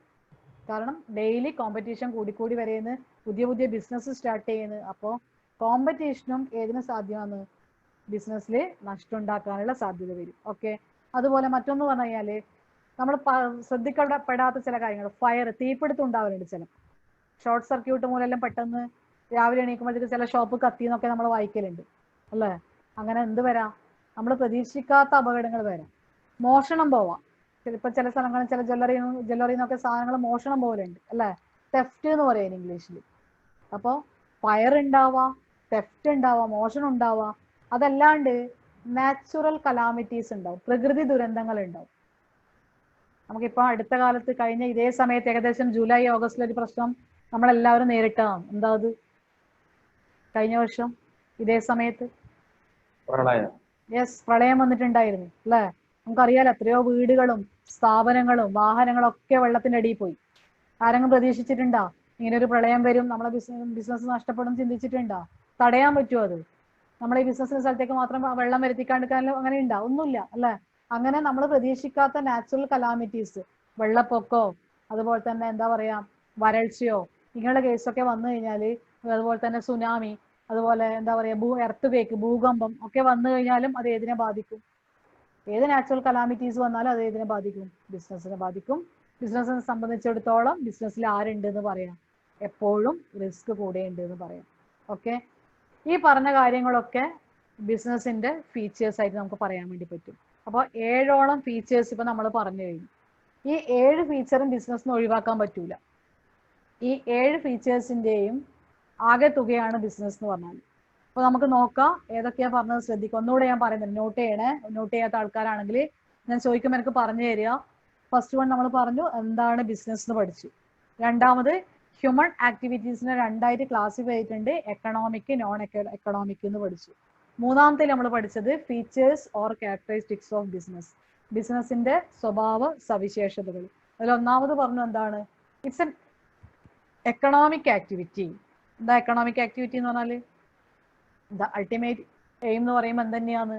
ടു മാക്സിമം ഏൺ മണി, അല്ലെ? മാക്സിമം പൈസ ഉണ്ടാക്കുക എന്നുള്ള ലക്ഷ്യത്തോടു കൂടിയാണ് ബിസിനസ് ചെയ്യുന്നത്. അതുകൊണ്ട് നമുക്ക് ഇതിനെ എന്ത് വിളിക്കാം? Economic activity. രണ്ടാമത് പറഞ്ഞു production or procurement of goods and services. അവിടെ എന്താ ഉണ്ടാവേണ്ടത്? ഉൽപാദനം, അതുപോലെ തന്നെ വിതരണം. അതുപോലെ 2 രീതിയിലാണ് ഉണ്ടാവുക. ഒന്നെന്താണ്? കൺസ്യൂമർ ഗുഡ്സും അതുപോലെ തന്നെ ക്യാപിറ്റൽ ഗുഡ്സും, അല്ലെ? ഡെയിലി കൺസംഷന് വേണ്ടി ഉപയോഗിക്കുന്ന ഗുഡ്സും ഫ്യൂച്ചർ ആവശ്യത്തിലേക്ക് വേണ്ടി നമ്മൾ വാങ്ങി വെക്കുന്ന ഗുഡ്സിന്റെയും കൈമാറ്റം ഉണ്ടാവും. മൂന്നാമത് പറഞ്ഞു sale or exchange of goods and services. എന്താ അങ്ങനെ പറഞ്ഞു കഴിഞ്ഞാല് ബിസിനസ് എന്ന് പറയുമ്പോൾ എന്താണ്? എപ്പോഴും അവിടെ ട്രാൻസ്ഫർ ആയിരിക്കും. ഗുഡ്സിന്റെയും സർവീസിന്റെയും ട്രാൻസ്ഫർ നടന്നുകൊണ്ടിരിക്കും ഇവിടെ സെയിൽ ഓർ എക്സ്ചേഞ്ചിൽ. അതുപോലെ തന്നെ വീടിനുള്ളിൽ വെച്ചിട്ടാണ് ഇത്തരം ആക്ടിവിറ്റീസ് നമ്മൾ ചെയ്യുന്നെങ്കിൽ അതിനെ ഇന്റേണൽ ആക്ടിവിറ്റീസിനെ ബിസിനസ് എന്ന് വിളിക്കൂല. നേരെ മറിച്ചിട്ട് വീടിനുള്ളിൽ ചെയ്യുന്ന കാര്യം പുറത്തേക്ക് നമ്മൾ വിൽക്കാൻ ഉദ്ദേശിക്കുന്നുണ്ടെങ്കിൽ അതിനെ നമ്മൾ എന്ത് വിളിക്കും? നമ്മൾ വീടിനുള്ളിൽ വെച്ചിട്ട് പലഹാരങ്ങൾ ഉണ്ടാക്കും, നമുക്ക് കൺസംഷന് വേണ്ടി ഉണ്ടാക്കും. അത് ബിസിനസ് ആക്ടിവിറ്റി അല്ല. നേരെ മറിച്ചിട്ട് വീട്ടിൽ പലഹാരങ്ങൾ ഉണ്ടാക്കി പുറത്തു കൊണ്ട് വിൽക്കുന്ന ആൾക്കാരുണ്ട്. അതിന് നമുക്ക് എന്ത് ആക്ടിവിറ്റി എന്ന് വിളിക്കാം? Business activity. പക്ഷെ അവിടെ എന്ത് നടക്കണം? സെയിൽ നടന്നിരിക്കണം. നാലാമത്തെ കേസിൽ എന്ത് പറഞ്ഞു? Dealing in goods and services on regular basis. സാധനങ്ങൾ കൈമാറ്റം ചെയ്തുകൊണ്ടിരിക്കുന്നത് ഒരു ദിവസത്തേക്കല്ല, പകരം എന്തായിരിക്കണം? റെഗുലർ ആയിട്ട് കണ്ടിന്യൂസ് ആയിട്ട് ചെയ്യുമ്പോൾ മാത്രമേ നമുക്ക് ബിസിനസ് വിളിക്കാൻ പറ്റുള്ളൂ. കണ്ടിന്യൂസ് ആയി ചെയ്യുമ്പോഴേ നമുക്ക് പൈസ കിട്ടൂലൂ. ഒരു ദിവസം കാറ് വിറ്റുകൊണ്ട് പൈസ കിട്ടണമെന്നില്ല. പക്ഷെ പകരം നമ്മൾ എന്ത് ചെയ്യണം? ആ ആക്ടിവിറ്റി റെഗുലറായി തുടർച്ചയായി ചെയ്യുമ്പോൾ നമുക്ക് എന്ത് കിട്ടും? പൈസ കിട്ടും. അപ്പോൾ ബിസിനസ് എന്ന് പറയുമ്പോൾ വാങ്ങുകയും വിൽക്കുകയും എന്നുള്ള പ്രോസസ്സ് എപ്പോൾ ചെയ്യണം? തുടർച്ചയായി ചെയ്തുകൊണ്ടിരിക്കുക. അഞ്ചാമത്തെ പോയിന്റ് പറഞ്ഞു പ്രോഫിറ്റ് ഏർണിംഗ്. ഏതൊരു ബിസിനസ്മാന്റെയും അൾട്ടിമേറ്റ് എയിം എന്ന് പറയുമ്പോൾ എന്തുണ്ടാക്കുക എന്നുള്ളതാണ്? മാക്സിമം പ്രോഫിറ്റ് ആണ്. പ്രോഫിറ്റ് ഉണ്ടാക്കിയ ബിസിനസ്സിന് മാത്രമേ എന്തുണ്ടാവുള്ളൂ? ലോങ് ടേം എക്സിസ്റ്റൻസ് ഉണ്ടാവുള്ളൂ. ദീർഘകാലം ഒരു ബിസിനസ് നിലനിൽക്കണമെങ്കിൽ അവിടെ എന്തുണ്ടായിരിക്കണം? പ്രോഫിറ്റ് ഉണ്ടായിരിക്കണം. പ്രോഫിറ്റ് ഉണ്ടാക്കാനുള്ള 2 സോഴ്സ് എന്ന് പറയുമ്പോൾ ഒന്നെന്താണ്? ഇൻക്രീസിങ് സെയിൽസ്, മാക്സിമം വിൽപ്പന ഉണ്ടാക്കണം, ഓർ റെഡ്യൂസിങ് കോസ്റ്റ്, അതിന് മുകളിൽ ഉണ്ടാകുന്ന ചെലവ് എന്തായിരിക്കണം? വളരെ കുറവായിരിക്കണം. ആറാമത് പറഞ്ഞു uncertainty of return, lakh of knowledge. അറിവില്ലായ്മ കാരണം പലപ്പോഴും നമുക്ക് എന്ത് സംഭവിക്കുന്ന ഒരിക്കലും ബിസിനസ്സിൽ പറയാൻ പറ്റൂല. ഇത് ഏതിലേക്ക് നയിക്കും? There is a possibility of loss. എന്തെങ്കിലും രീതിയിലുള്ള നഷ്ടത്തിന് ഏത് കാരണവും? ബിസിനസ് കാരണവും. ഏഴാമത്തെ പോയിന്റ് പറഞ്ഞു എലമെന്റ് ഓഫ് റിസ്ക്. ഒഴിച്ചുകൂടാൻ പറ്റാത്ത, ബിസിനസ്സിൽ ഒഴിച്ചുകൂടാൻ പറ്റാത്ത ഒരേ ഒരാളാണ് ആര്? റിസ്ക്. റിസ്ക് എന്ന് പറഞ്ഞാൽ എന്താണ്? It means possibility of loss. നഷ്ടം വരാനുള്ള സാധ്യത ഒരു കാരണവശാലും നമുക്ക് ഒഴിവാക്കാൻ പറ്റില്ല. കാരണം എപ്പോഴും ഏത് രീതിയിലും വരാം. അതിൽ ഒരാൾ ആരാണ്? നഷ്ടം ഉണ്ടാക്കാനുള്ള ഒരാൾക്കാർ നമ്മൾ തന്നെയാണ്, കൺസ്യൂമേഴ്സ് ആണ്. രണ്ടാമത്തെ ആളാരാണ്? ബിസിനസ്സിനുള്ളിൽ തന്നെയുള്ള എംപ്ലോയീസ് ആവാം. അല്ലെങ്കിൽ എന്ത് വരാം? അതും അല്ലെങ്കിൽ നമുക്ക് ഫയർ, തീപിടുത്തം ഉണ്ടാവാം, തെഫ്റ്റ്, മോഷണം ഉണ്ടാവാം, നാച്ചുറൽ കലാമിറ്റീസ്, പ്രകൃതി ദുരന്തങ്ങൾ ഉണ്ടാവാം. അതുകൊണ്ട് തന്നെ ഒരിക്കലും നമുക്ക് ഈ റിസ്കിനെ ഒന്നും അവഗണിക്കാൻ പറ്റൂല. ഈ റിസ്ക് ഒക്കെ ബിസിനസ്സിൽ ഉണ്ട് എന്ന് അറിഞ്ഞുകൊണ്ട് തന്നെയാണ് ഒരു ബിസിനസ്സുകാരൻ എന്ത് ചെയ്തുകൊണ്ടിരിക്കുന്നത്? ബിസിനസ് ചെയ്യുന്നത്. ഇത്രയും കാര്യങ്ങളാണ് നമ്മൾ പറഞ്ഞത്. ആ ഫീച്ചേഴ്സ് നിങ്ങൾ നോട്ട് ചെയ്യുന്നത് ഞാൻ കാണുന്നുണ്ട്. ആ നോട്ട് ചെയ്ത ഫീച്ചേഴ്സ് ജസ്റ്റ് ഒന്ന് വായിച്ചു. ഞാൻ ചോദിക്കുന്ന ആൾ എനിക്കൊന്ന് ഇങ്ങോട്ട് പറഞ്ഞു തരും എന്തൊക്കെയാണ് ഫീച്ചേഴ്സ് ഉള്ളത്.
ഓക്കെ, വായിച്ചു നോക്കിയില്ലേ നിങ്ങൾ? ഫീച്ചേഴ്സ് വായിച്ചു നോക്കിയില്ലേ? ചോദിച്ചാൽ പറയാൻ പറ്റൂലേ? ആരാ പറയുന്നത്? ഇങ്ങോട്ട് പറഞ്ഞ ഞാൻ പറയാം ടീച്ചറെ എന്ന് പറഞ്ഞിട്ടൊന്ന് ഇങ്ങോട്ട് പറഞ്ഞാൽ നോക്കട്ടെ ഫീച്ചേഴ്സ്. ഞാൻ പേരൊന്നും ചോദിക്കാതെ, എക്സ്പ്ലനേഷൻ്റെ ആവശ്യമൊന്നുമില്ല, ജസ്റ്റ് പോയിന്റ്സ് മാത്രം എനിക്കൊന്ന് പറഞ്ഞു തന്നാവും.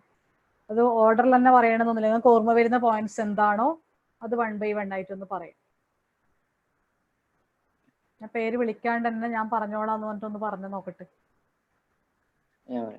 ഓക്കെ, പറ. Good. It is an economic activity. Yes. Second one, production or procurements. Okay. And മൂന്നാമത്തെ sales and exchange of goods and services. Okay. Element of risk. Okay.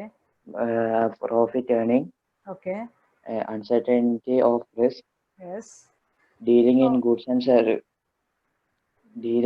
and services on regular basis. Very good Fawaz, very good.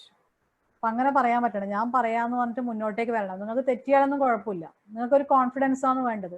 സിമ്പിളായ points ആണ്. ഇപ്പൊ ഒന്നാമത്തെ chapter ഒന്നും പഠിക്കാൻ ഒരു ബുദ്ധിമുട്ടും ഇല്ല, വളരെ ഈസിയാണ്. മനസ്സിലാക്കി പഠിക്കാം, ബൈ ഹാർട്ട് പഠിക്കണ്ട. എല്ലാം പെട്ടെന്ന് മനസ്സിലാവുന്ന ടേംസേ ഉള്ളൂ.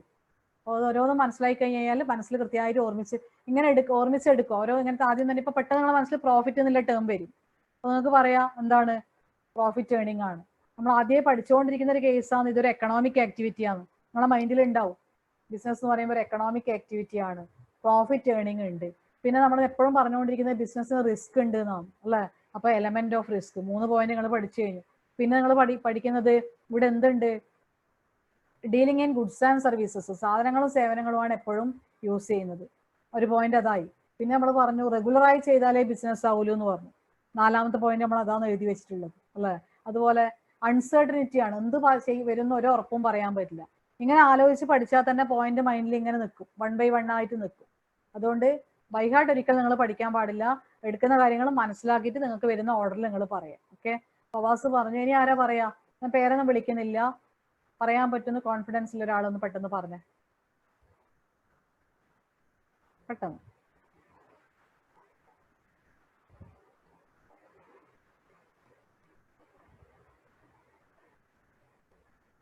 പെട്ടെന്ന് പറഞ്ഞോ, ഞാൻ പറയാനൊന്നും വേണ്ട, നിങ്ങൾക്ക് പറയാൻ പറ്റും. എല്ലാവർക്കും പറയാൻ പറ്റുന്ന ആൾക്കാരാണ് ഇതിൽ. എല്ലാവരുടെ ഫേസിലും കോൺഫിഡൻസ് ഉണ്ട്. അപ്പൊ ജസ്റ്റ് ഒന്ന് അത് അൺമ്യൂട്ട് ചെയ്തിട്ട് പറഞ്ഞാൽ മതി. ആരാ പറയുന്നത്?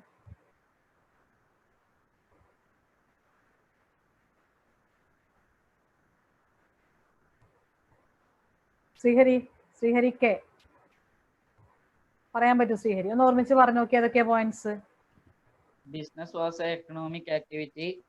Production or procurement of goods and service. Okay. Element of risk. Profit earning. Sale or exchanging of goods and services.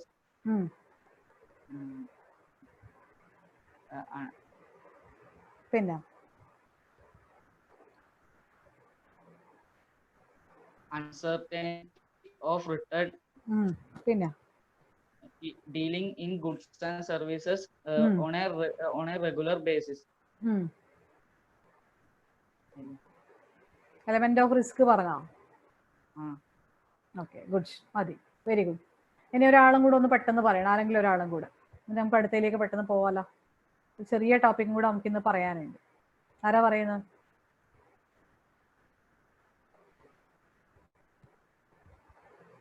ആദർശം പറയാൻ പറ്റില്ല? ആദർശ്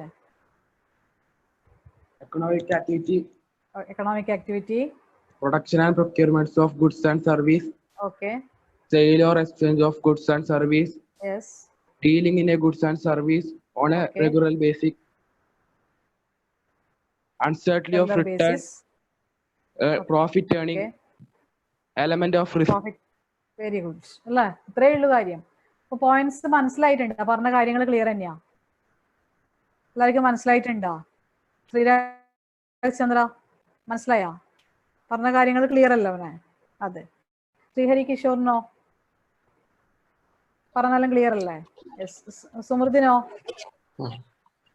ക്ലിയർ അല്ലേ? മനസ്സിലാവാണ്ടുണ്ടോ? പറയുന്ന കാര്യങ്ങൾ ക്ലിയർ ആവുന്നില്ലേ? ഉണ്ട്. ഓക്കെ, നിങ്ങൾ തിരിച്ചിട്ട് ഇങ്ങോട്ട് റിയാക്ട് ചെയ്തോട്ടെ. പേടിച്ചിട്ടിരിക്കുമെന്ന് വേണ്ട. ക്ലാസ്സിൽ വളരെ ഫ്രീ ആയിട്ട് ഫ്രണ്ട്ലി ആയിട്ട് ഇരിക്കുക. ഞാൻ ഭീകരിയായ ടീച്ചറൊന്നല്ല, പാവൻ ടീച്ചറാണ്. ഓക്കെ, അപ്പൊ നിങ്ങൾക്ക് ഫ്രണ്ട്ലി ആയിട്ട് തന്നെ ഇങ്ങോട്ടേക്ക് റെസ്പോണ്ട് ചെയ്യാം, എന്നാലേ നമുക്ക് എന്ത് ചെയ്യാൻ പറ്റും, സ്മൂത്ത് ആയിട്ട് ക്ലാസ് മുന്നോട്ട് പോകുള്ളൂ. അത് നിങ്ങളെല്ലാരും മസിൽ പിടിച്ച് ക്യാമറയെ നോക്കി പഠിപ്പിച്ചിട്ടൊന്നും ഇരിക്കണ്ട, ഫ്രീ ആയിട്ട് ഇരിക്കട്ടെ, ടെൻഷനൊന്നും വേണ്ട. ഓക്കെ, ഞാൻ ചെറിയൊരു ടോപ്പിക് കൂടെ, വളരെ ഈസി ആയിട്ട് മനസ്സിലാവുന്ന ചെറിയൊരു ടോപ്പിക് കൂടെ നമ്മൾ പറയാൻ വേണ്ടി പോയത്.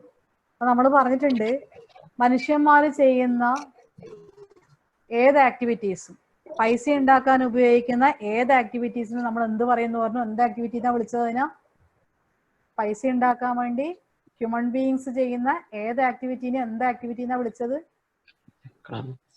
എക്കണോമിക് ആക്ടിവിറ്റി എന്ന് വിളിച്ചിട്ടുണ്ട് അല്ലെ. പൈസ ഉണ്ടാക്കുന്ന പ്രവർത്തനങ്ങളൊക്കെ എക്കണോമിക് ആക്ടിവിറ്റിയാണ്. ഈ എക്കണോമിക് ആക്ടിവിറ്റി ഞാൻ 3 ആയിട്ട് ക്ലാസിഫൈ ചെയ്യാൻ വേണ്ടി പോവുകയാണ്, 3 ആയി തരംതിരിക്കാൻ പോവുകയാണ്.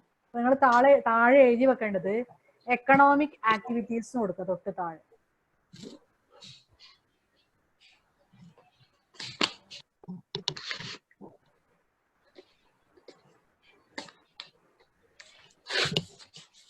എഴുതി വെച്ചില്ലേ?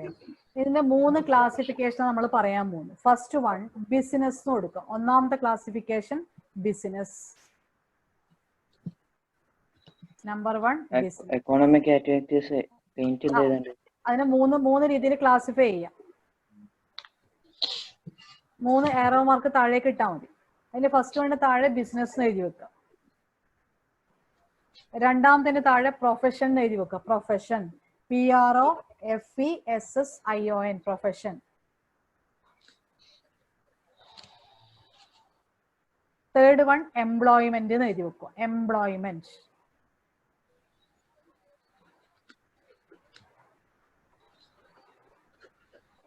എഴുതി വെച്ചാ ഓക്കെ. നമ്മൾ പഠിക്കാൻ വേണ്ടി പോകുന്നത് ഇതിന്റെ പ്രധാനപ്പെട്ട ക്ലാസിഫിക്കേഷൻ നമ്മൾ നെക്സ്റ്റ് ക്ലാസ്സിൽ പറയും. ഇനി എന്താണ് ബിസിനസ്, എന്താണ് പ്രൊഫഷൻ, എന്താണ് എംപ്ലോയ്മെന്റ് എന്ന് മാത്രം ഇപ്പൊ നമ്മൾ പറയുന്നു. അത് പറഞ്ഞു കഴിഞ്ഞ ശേഷം നമുക്ക് അടുത്ത ക്ലാസ്സിൽ ഒരു ടേബിൾ പഠിക്കാനുണ്ട്. ഇവ തമ്മിലുള്ള ബിസിനസ്സും എംപ്ലോയ്മെന്റും പ്രൊഫഷനും തമ്മിലുള്ള പ്രധാനപ്പെട്ട ഒരു 8-9 ഡിഫറൻസ് പഠിക്കാനുണ്ട്. അത് നമുക്ക് നെക്സ്റ്റ് ക്ലാസ്സിൽ പഠിക്കാം, അടുത്ത ബിസിനസിന്റെ ക്ലാസ് പഠിക്കാം. ഇന്ന് ഞാൻ ചുരുക്കത്തിൽ എന്ത് മാത്രമേ പറയുന്നുള്ളൂ, എന്താണ് ബിസിനസ്, എന്താണ് പ്രൊഫഷൻ, എന്താണ് എംപ്ലോയ്മെന്റ് എന്ന് മാത്രമേ പറയുന്നുള്ളൂ. ഇനി ബിസിനസ് ആദ്യം നമ്മൾ എഴുതി വെച്ചു, ബിസിനസ് എന്ന് എഴുതി വെച്ചു. ഏതൊക്കെയാണ് ക്ലാസിഫിക്കേഷൻ? ഏതൊക്കെയാണ്? There are 3 classifications. What are they?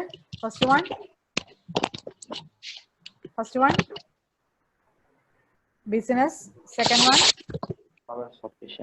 profession, third one employment. Okay, business എന്താ നിങ്ങൾ ഇപ്പൊ ഡീറ്റെയിൽഡ് ആയിട്ട് പഠിച്ചു.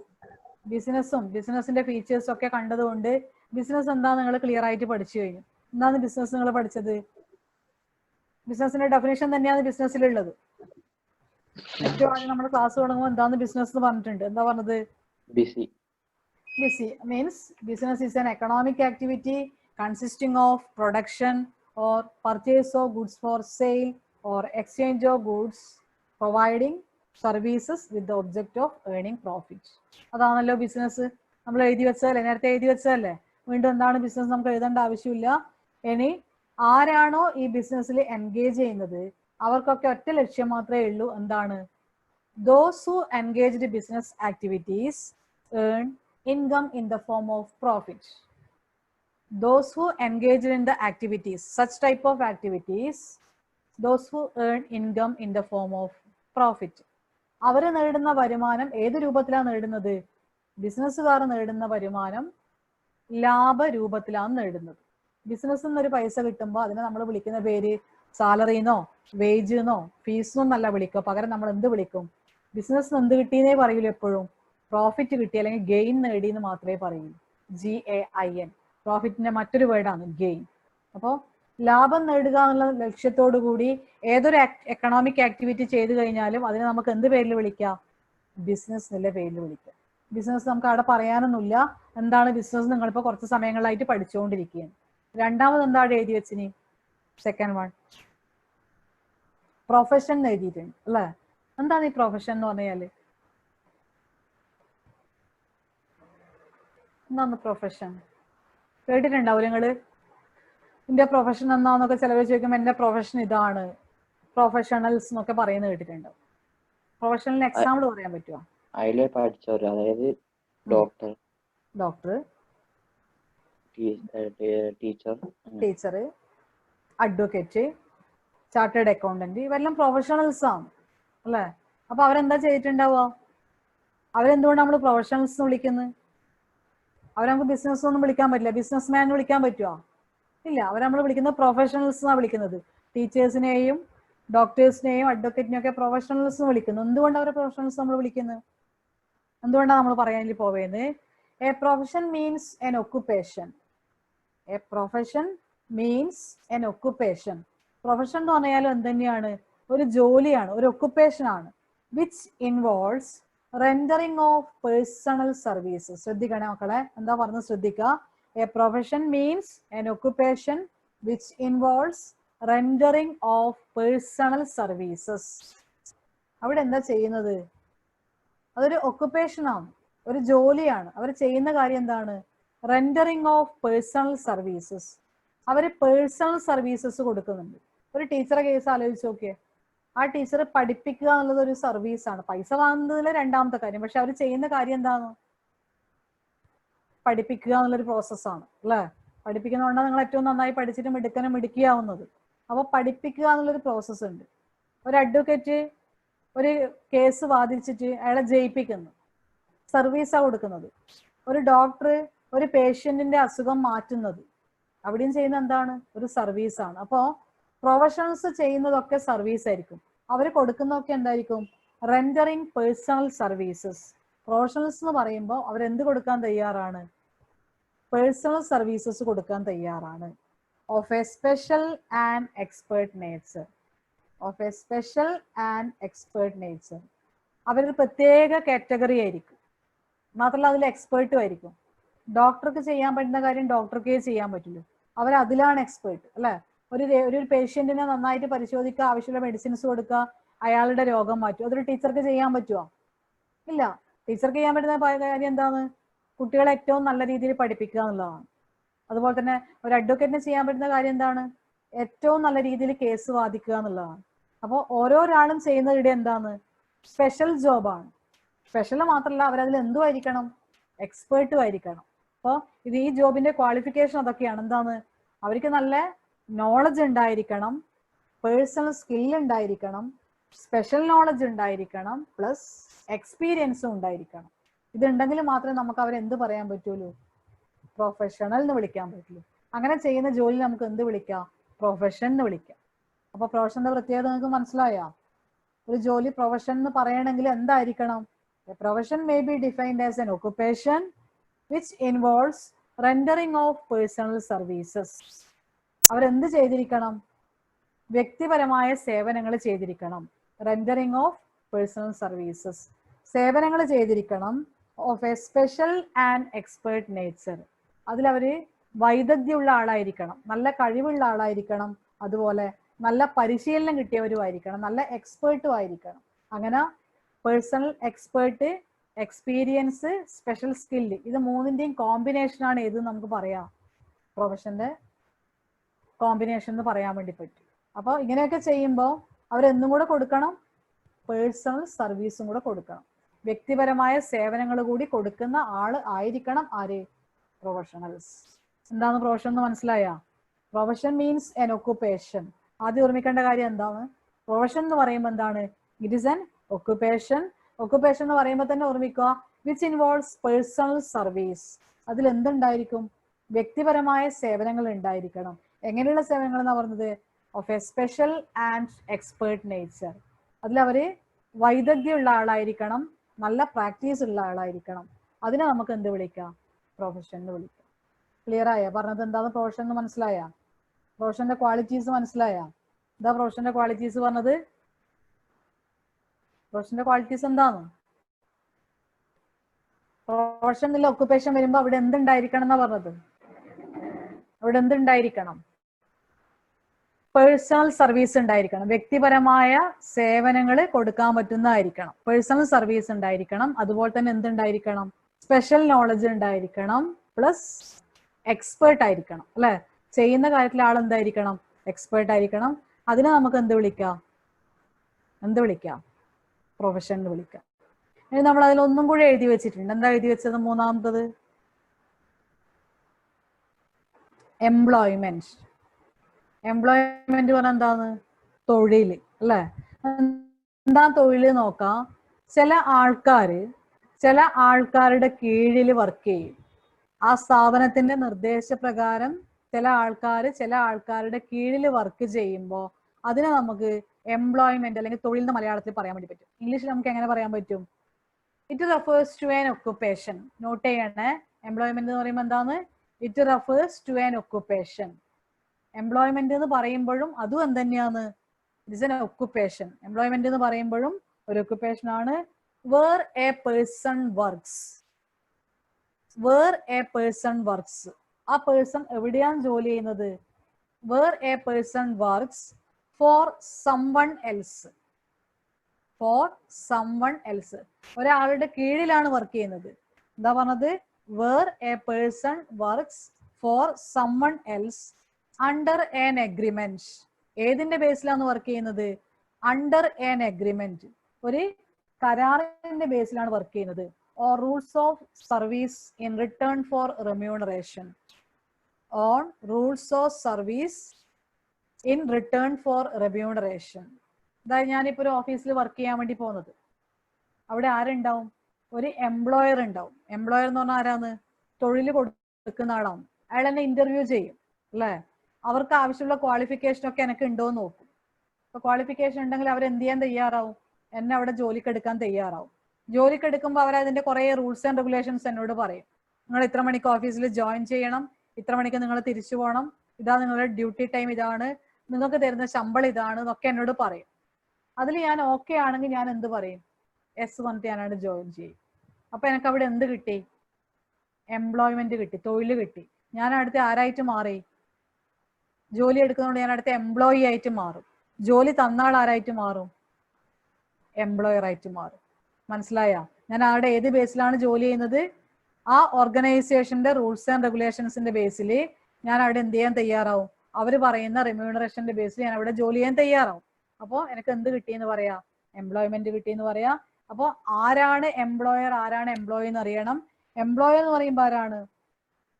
The person or organisation. ശ്രദ്ധിക്കണേ, the person or organisation which provides work. ആരാണോ ജോലി കൊടുക്കുന്നത്, അതൊരു വ്യക്തിയാവാം, ഒരു സ്ഥാപനമാവാം. അതാ ഞാൻ പറഞ്ഞത്, the person or organisation which provides the work. തൊഴിൽ കൊടുക്കുന്ന ആളെ നമ്മൾ എന്ത് വിളിക്കും? Is called employer. Who is an employer എന്ന് വെച്ചാൽ നിങ്ങൾക്ക് മറുപടി പറയണം. ആരാ എംപ്ലോയർ എന്ന് പറഞ്ഞാല്? ദ പേഴ്സൺ ഓർ ഓർഗനൈസേഷൻ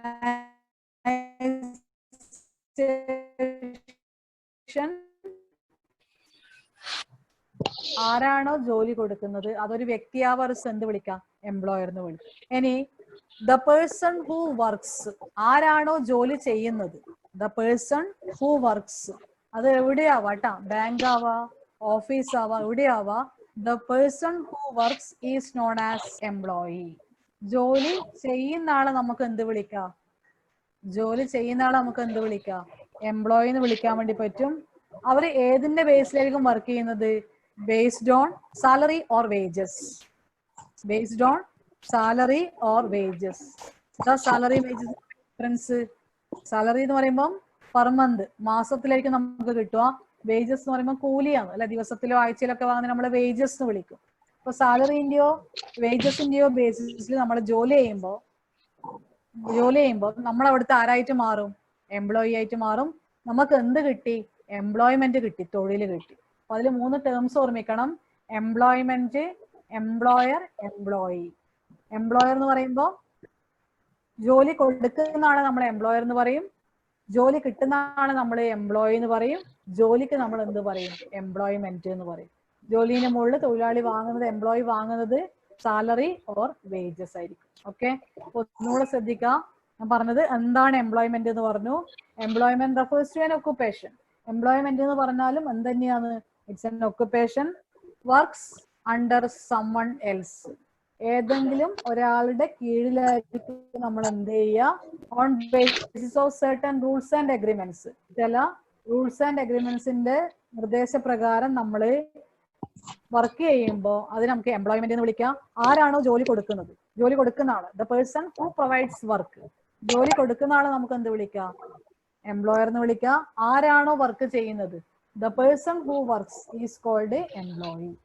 അപ്പോൾ ഈ മൂന്നെണ്ണവും എക്കണോമിക് ആക്ടിവിറ്റീസ് ആണെന്ന് ഓർമ്മിക്കും.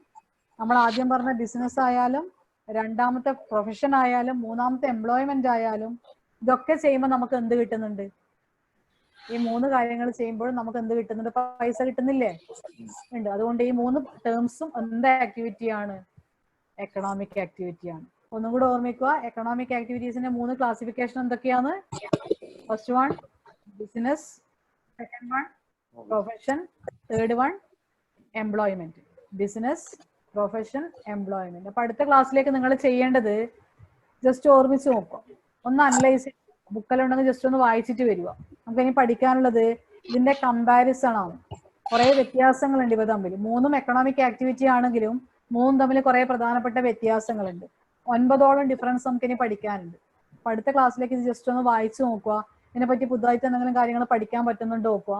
അപ്പൊ നെക്സ്റ്റ് ക്ലാസ്സിൽ ഇതിന്റെ മൂന്നിന്റെയും പ്രധാനപ്പെട്ട ഡിഫറൻസ് പഠിക്കാം. ഏതിന്റെ? ബിസിനസിന്റെയും പ്രൊഫഷന്റെയും എംപ്ലോയ്മെന്റിന്റെയും. ഓക്കെ, ഞാൻ അതിന്റെ പേരിന് മുമ്പ് ഒരു കാര്യം കൂടെ ഓർമ്മിക്കുക. നമ്മൾ ഇന്ന് എന്തൊക്കെയാ കാര്യങ്ങൾ ഡിസ്കസ് ചെയ്തത്? ഏറ്റവും ആദ്യം എന്താ പറഞ്ഞത്? ഫസ്റ്റ് എന്താ പറഞ്ഞത്? എന്താണ് ബിസിനസ് എന്ന് പറഞ്ഞു. ഓർമ്മയുണ്ടല്ലോ അല്ലെ? ഞാൻ ക്ലാസ് ചോദ്യം ചോദിക്കും, പഠിച്ചിട്ട് വരണേ. ബിസിനസ് എന്താന്ന് പറഞ്ഞു അല്ലേ? ബിസിനസിന് ശേഷം നമ്മൾ എന്ത് പറഞ്ഞു? ഹ്യൂമൻ ആക്ടിവിറ്റീസിന്റെ ക്ലാസിഫിക്കേഷൻ പറഞ്ഞു. എത്ര ക്ലാസിഫിക്കേഷൻ ഉണ്ട്? 2 ക്ലാസിഫിക്കേഷൻ. ഏതൊക്കെയാണ്? First one economic activities, next one non economic activities അല്ലെ? എക്കണോമിക്കും നോൺ എക്കണോമിക് ആക്ടിവിറ്റീസും. മൂന്നാമത് നമ്മൾ പഠിച്ചത് എന്താണ്? What are the features of business? ബിസിനസിന്റെ ഫീച്ചേഴ്സ് എന്തൊക്കെയാണ്? ബിസിനസിന്റെ ഫീച്ചേഴ്സ് 7ഓളം ഫീച്ചർ നമ്മൾ പറഞ്ഞു കഴിഞ്ഞു. നാലാമത് പഠിച്ചത് ക്ലാസിഫിക്കേഷൻ, എക്കണോമിക് ആക്ടിവിറ്റീസിന്റെ ക്ലാസിഫിക്കേഷൻ. എത്ര ക്ലാസിഫിക്കേഷൻ ഉണ്ട്? 3 തരത്തിലുള്ള ക്ലാസിഫിക്കേഷൻ. ഏതൊക്കെയാണ്? Business, employment, profession. ഈ ഭാഗങ്ങളെല്ലാം ക്ലിയർ ആയിട്ടുണ്ടോ? പറഞ്ഞ കാര്യങ്ങളൊക്കെ മനസ്സിലായിട്ടുണ്ടോ? ക്ലിയർ അല്ലേ? എഴുതി വെച്ച ഷോർട്ട് നോട്ടൊക്കെ ഒന്ന് വായിച്ചു നോക്കുക. ഇതിന് ബാക്കി നമുക്ക് അടുത്ത ക്ലാസ്സിൽ ചെയ്യാം. ഓക്കെ.